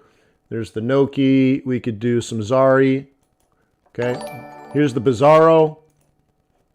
And that's been doing well for a while now.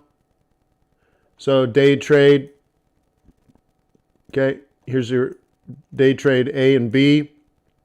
Day trade A and B. And see, tomorrow's day trade's already done. And you'll probably get another one like this later. So notice there's like A and B. A and B. We've already had A, so there's probably going to be one more time B. Notice it's London Open. London Open. So 8 hours from now or 12 hours from now, we'll get London Open again. So you always have a couple of shots every day, right?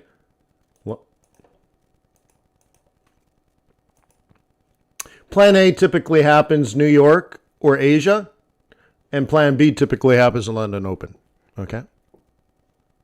So thank you guys for subscribing at Twitch and all that kind of stuff. Yeah, I don't know if there's like buttons on Twitch. I don't know, but it does track whether you type in something. So it's important that you type in hello or what's up or wasabi or yo, yo, yo. There we go. Hey, yo, you know this kid? Said I didn't, but I know he did. Get ready, because this ain't funny. My name's WMD. I'm about to make money. Pulled out the jammy, aimed it at the sky. All right. Cool, right? So there's your Bizarro. So then we can take a look. Instead of day trading, we can look at it as swing trading. And on the Bizarro, you know, here's your best sell of the week. Happened in the first hour of the week, which we know is... That's how you trade. It's normal trading. If you wanted to wait a little bit for the lower low, then here's your second chance. So here's your plan A. Here's your plan B. This is for aggressive traders that already wanted a short. Here's the one that needed the LL first.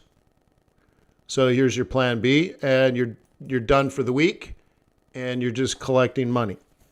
Okay? Your stop's at break even, and you're collecting 600% annualized interest.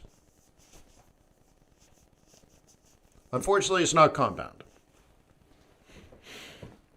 which means you don't collect your interest and then get it back into your trade. So you're just going to earn 600%. If you're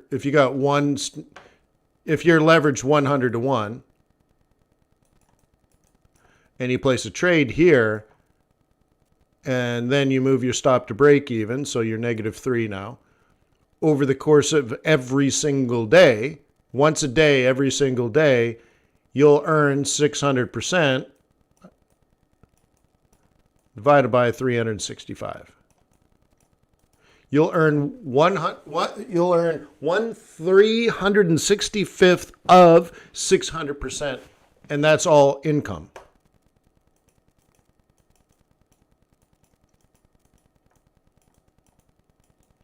Okay?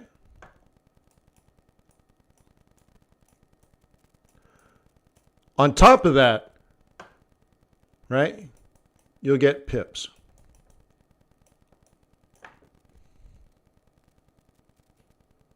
Okay? So, right?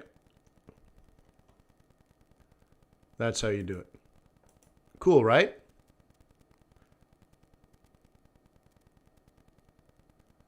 That's right. Oh, Backwood Bandit says never traded USDZR. You're killing, really? It's not that, I wouldn't call it wild. I think you're saying it's wild that we're doing South Africa. Okay, cool. It's the best carry we got since Lira is dead. We're not allowed to trade Lira. The Turks ruined their currency. So this is our best shot, and then Mexican peso is the next best shot. But we do it all the time. In fact, you know, we do it a lot. Yeah, it's regular operating procedures. So, like for example, I have something here called Scan Exotics, and right now I have dollar rand, euro rand, and Mexican peso, USD Mexican peso. So you can see we've already had this planned out for you guys. Like I've done it so clearly so many times, but I fear you look at this and I plan it for you and they're like, yeah, that's really good. And then you look away and you get distracted by butterflies or something. And I'm not sure what you're doing, but these are all like straight up in your face, clear swing trades. And these are weeks, guys. Okay. 1 week, 2 weeks, 3 weeks, 4 weeks, 5 weeks, 6 weeks. And look, this is the real money. This is us just pissing around. Some beautiful trades there. Plus, every trade you're holding, you get 600% a year in interest.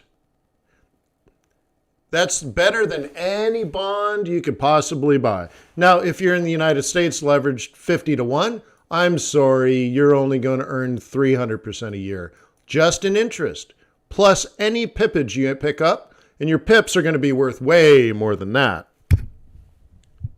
Okay? As I've taught you guys, you know, your internal rate of return in Forex is huge.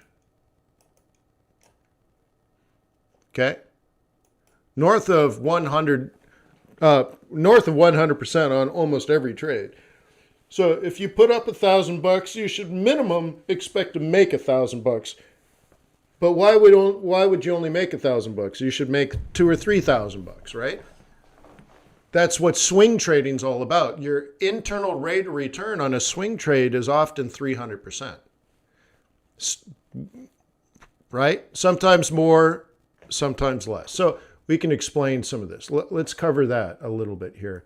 So what do I still have open? So I only have 3 trades open, 1,122 pips. What's my internal rate of return on these 3 trades?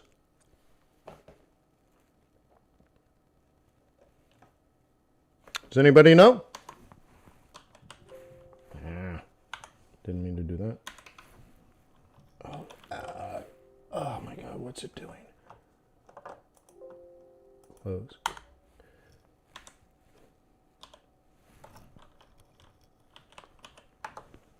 Okay. So $1,120 floating profit divided by $300.86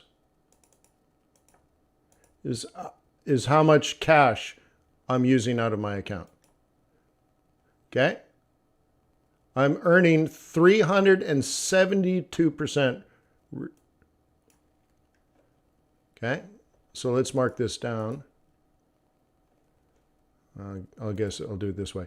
372% return on investment, but it's not an absolute return over the fund, right? Because $1,100 on a $37,000 account, percentage-wise, isn't very high. But when you look at this as of the money I've invested, so now we have to say on a per dollar basis, our internal rate of return is equal to, right? Not ROI, but internal rate of return.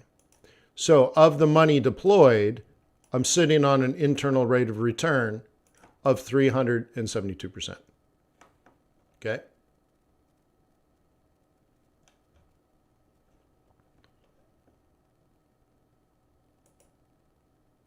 Okay?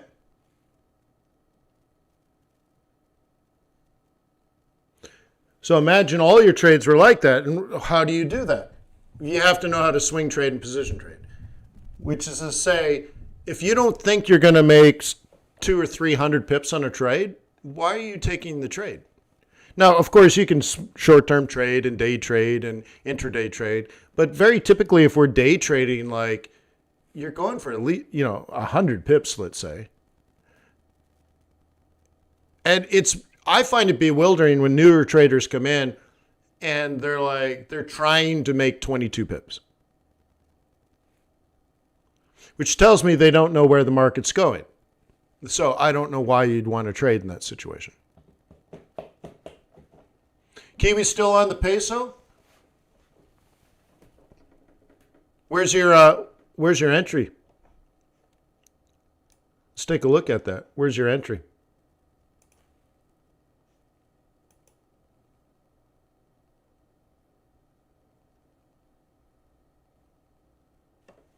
Barry, you don't like the webinars anymore?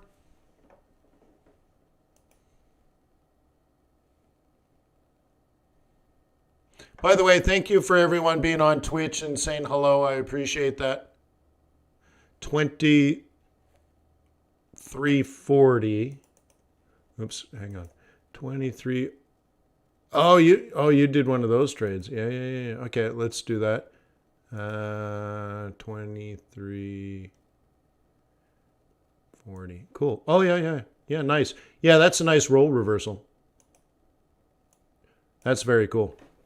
Nice trade. Okay. You can see on the daily, we're showing signs of the slowdown. So right now, what this looks like is up to this 20.5 and down to 19.5. And it could be a reset all the way back. We don't know, but we know this is here. Okay. And so what I'm trying to do now is connect this and this. Okay. And what we don't know if it's a reset down or a reversal up. So I do expect some dollar strength in the coming weeks, but I wouldn't say it like craziness.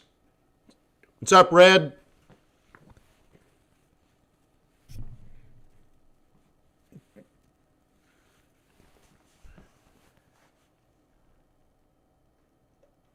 Red's in the house.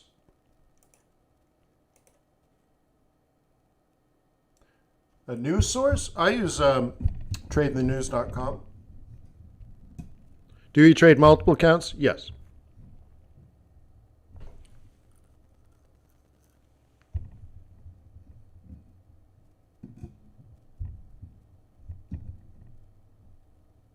Well, thanks for stopping by, Barry. Yeah, have you used Trade the News? I can show you that.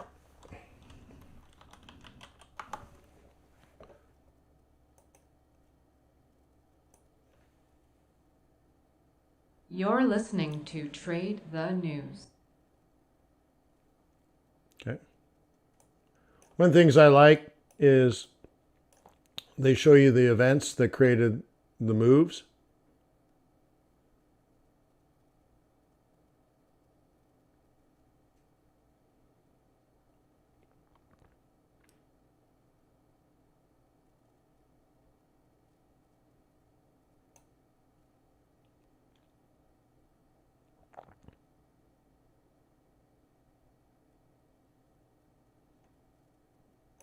Okay. Cool, right?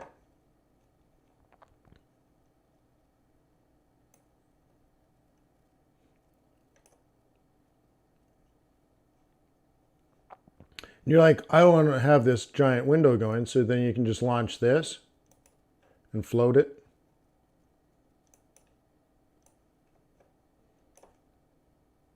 Okay. So here we go. For example, Fonterra Dairy Auction. Are you guys following this? Let's see if I can open this up. Where's my browser?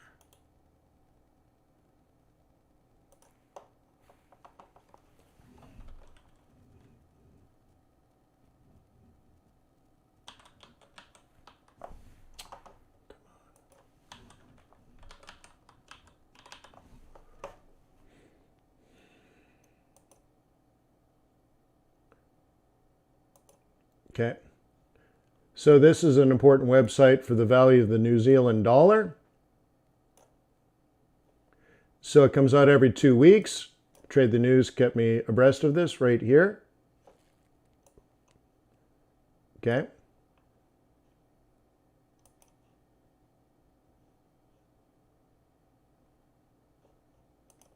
That's how you get here. Shows you the prices. Looks like everything is up. Up, up, up, up, up, up, up. And a little bit of a trend up. Okay. A little bit of a trend up. You can see from here to here to here. Each one of these is every 2 weeks. So going back 6 months, it's been generally up. So now we can do things like look at the value of the New Zealand dollar versus the US dollar. And you look at this. And for the last 6 months, so we'll say, ooh, right around here. Okay.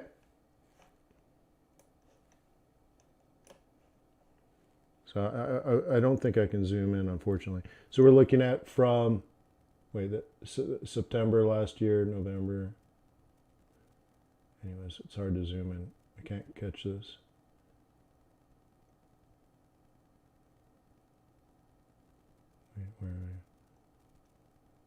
Okay, since May. Okay, since May of this year, there's been an up, a pullback, and an up. Okay, so you could say since May, let's make this a little fatter. Since May, it's been up, flat, and up. I know, right? How does that make you feel? How does that make you feel emotionally inside? That we're tracking dairy prices.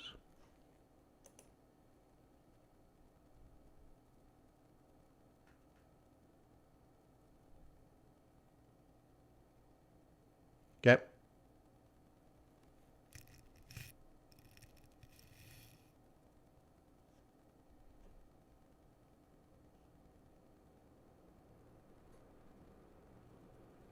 Yeah, so Backwood Bandit says, I usually watch intraday traders who are focused on one trade a day, securing 20 pips. Absolutely mentally deranged. Okay? absolutely mentally deranged. That's the way they think trading should be done. It's not how a professional would trade it. It's so amateur. It churns my stomach to think of it, that people are now trying to do that. Now, you can do it, but it shouldn't be the basis of a small to medium-sized business like you should be managing. Okay? It just seems silly to me to not pay attention to the global macro forces that not just influence but dictate the value of currency. Right? So to just not understand and then have a career of picking up nickels and dimes and living on the crumbs of kings, it just doesn't make sense to me. And to me, it's if they only knew, they would, because a lot of the traders you'll see, maybe they're good, maybe they're bad, I don't know. But it seems like if they had more knowledge, they would be very much more successful. But what they're teaching is so dangerous, it destroys people's opportunities as a currency trader or whatever they're trading, because they're trading mostly blind, over leveraged, and some, for whatever reason, gain authority because people are watching them free on YouTube or Twitch. And you're like, but the message they're actually delivering is horribly dangerous. A, you don't need to know what you're doing. B, the way to make money is to jack up your leverage. And you're like, oh my God, this is hurtful and harmful.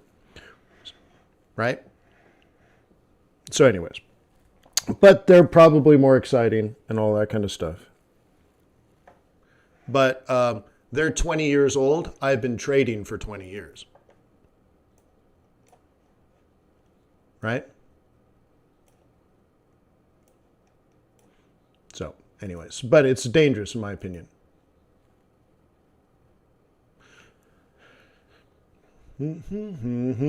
So anyways, I just showed you how demand for global dairy Equity products futures continue to give back some gains. influences the value of the New Zealand dollar. Points, the S&P up 20 handles, but not far from the lows of the early session. The overnight low in the S&P minis at 36.36, currently 36.61, so still 30 points or 25 points or so above the overnight lows in the S&P futures. So I'm not saying they're bad. I'm saying the message is bad. What I'm saying is if they knew more, they would be better. So I'm going to assume because they have thousands of people following them, they're really good. They probably have a great personality. They're probably fun to hang with. They probably have some consistency with their trading. They probably explain things well. But I would surmise, which is dangerous, of course, but I would surmise if they knew more, they would be better. And that's all I'm saying. Okay? If they knew more, they would be better.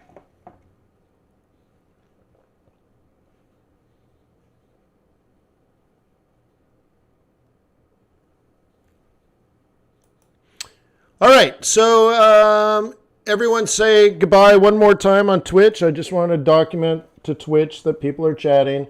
So I have may the pips be with you.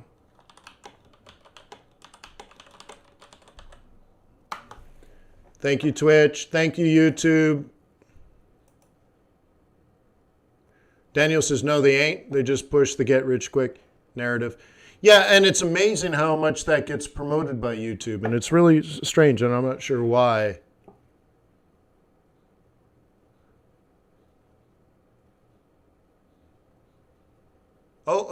I missed what Cameron said. Wait, let Cameron say it, because I was looking at the other chat. Did I say something that made you upset, Cameron?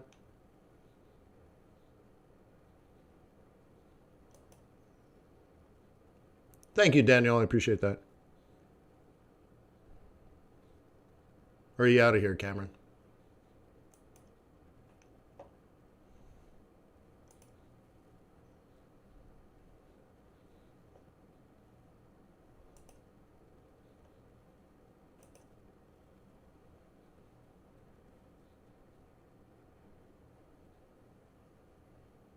I'm not sure what he's. Oh, I see. Yeah. No, oh, dude, I drink almond milk, right? I drink almond milk. There's no doubt. My son got very upset the other day, and he's like, "What is this?" He brought it into the dining room and everything because he'd gone to get a drink from the kitchen during dinner. He comes like, "What is this? This is horrible." He's like, and I'm like, "It's eggnog." "It's not eggnog." And then he's like, "Look, it's non-fat.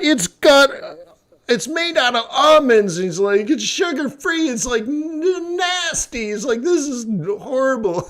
But anyways, whatever. But you watch. I'll harvest a cow any day. But I also respect the animal. So anyways.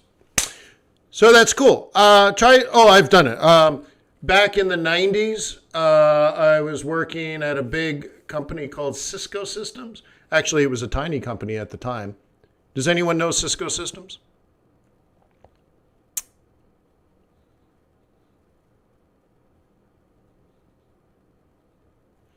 It now owns a city called San Jose. I was in building number 3. They had just moved out of the trailers. They were in the old Netscape trailers. See, if you go back in history, Netscape had just moved out of their trailers and got a real building of their own, right? This is right before the Netscape IPO. Leader McConnell praising President Trump, then saying this morning U.S. officially has a president-elect. Anyone? Okay, so when Netscape moved out of their trailers into their proper building, the VCs, Jim Clark, put a small startup into those empty trailers. Okay, and that was Cisco Systems. They had bridges and routers. Okay, this is before 3Com and all that kind of stuff. So anyways,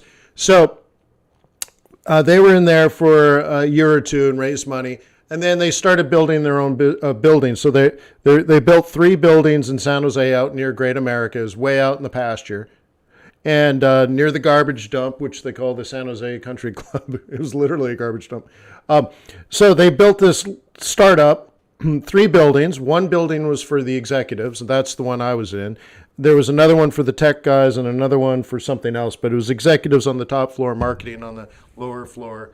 And such. So there was 3 buildings, and I was in the brand new building, executive building of Cisco Systems. Right? And shoot, I just forgot what we were doing. What the hell were we talking about? Vegan.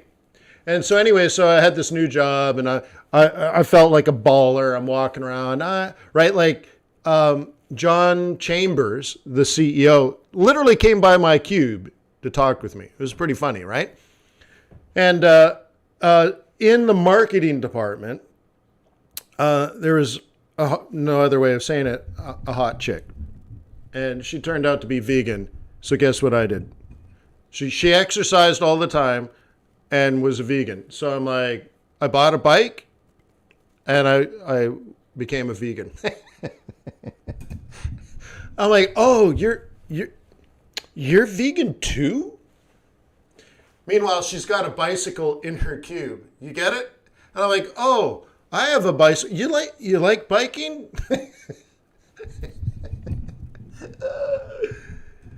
Yeah. Anyways, what a young man will do. But my favorite part of those years was I wanted to be the first person at work. So I tried and tried and tried. There was always a manager that would get to work earlier than me. So I started arriving at work at 4:15 in the morning so I could be the first person at work.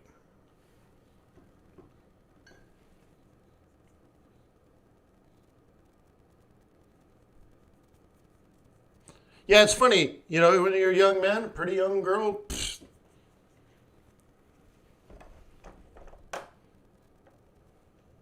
do funny, strange things. So anyways, now I'm sane.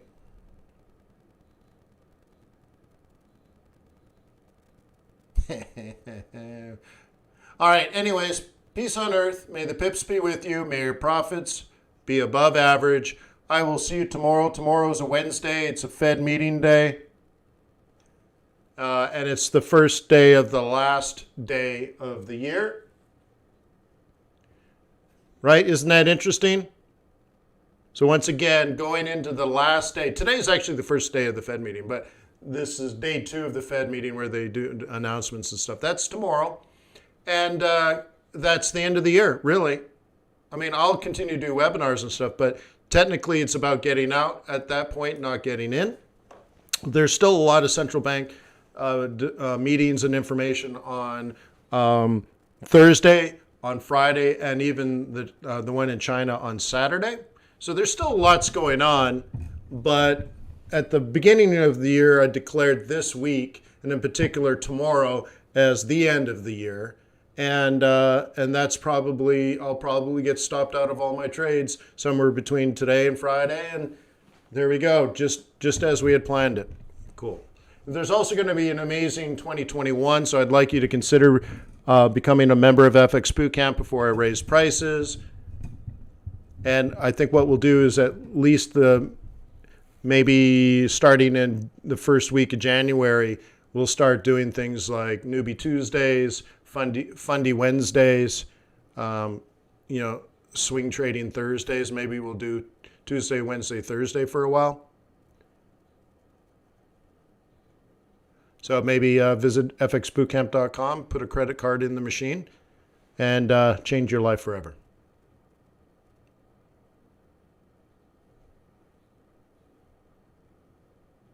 So anyways, like I said, let's get back to it.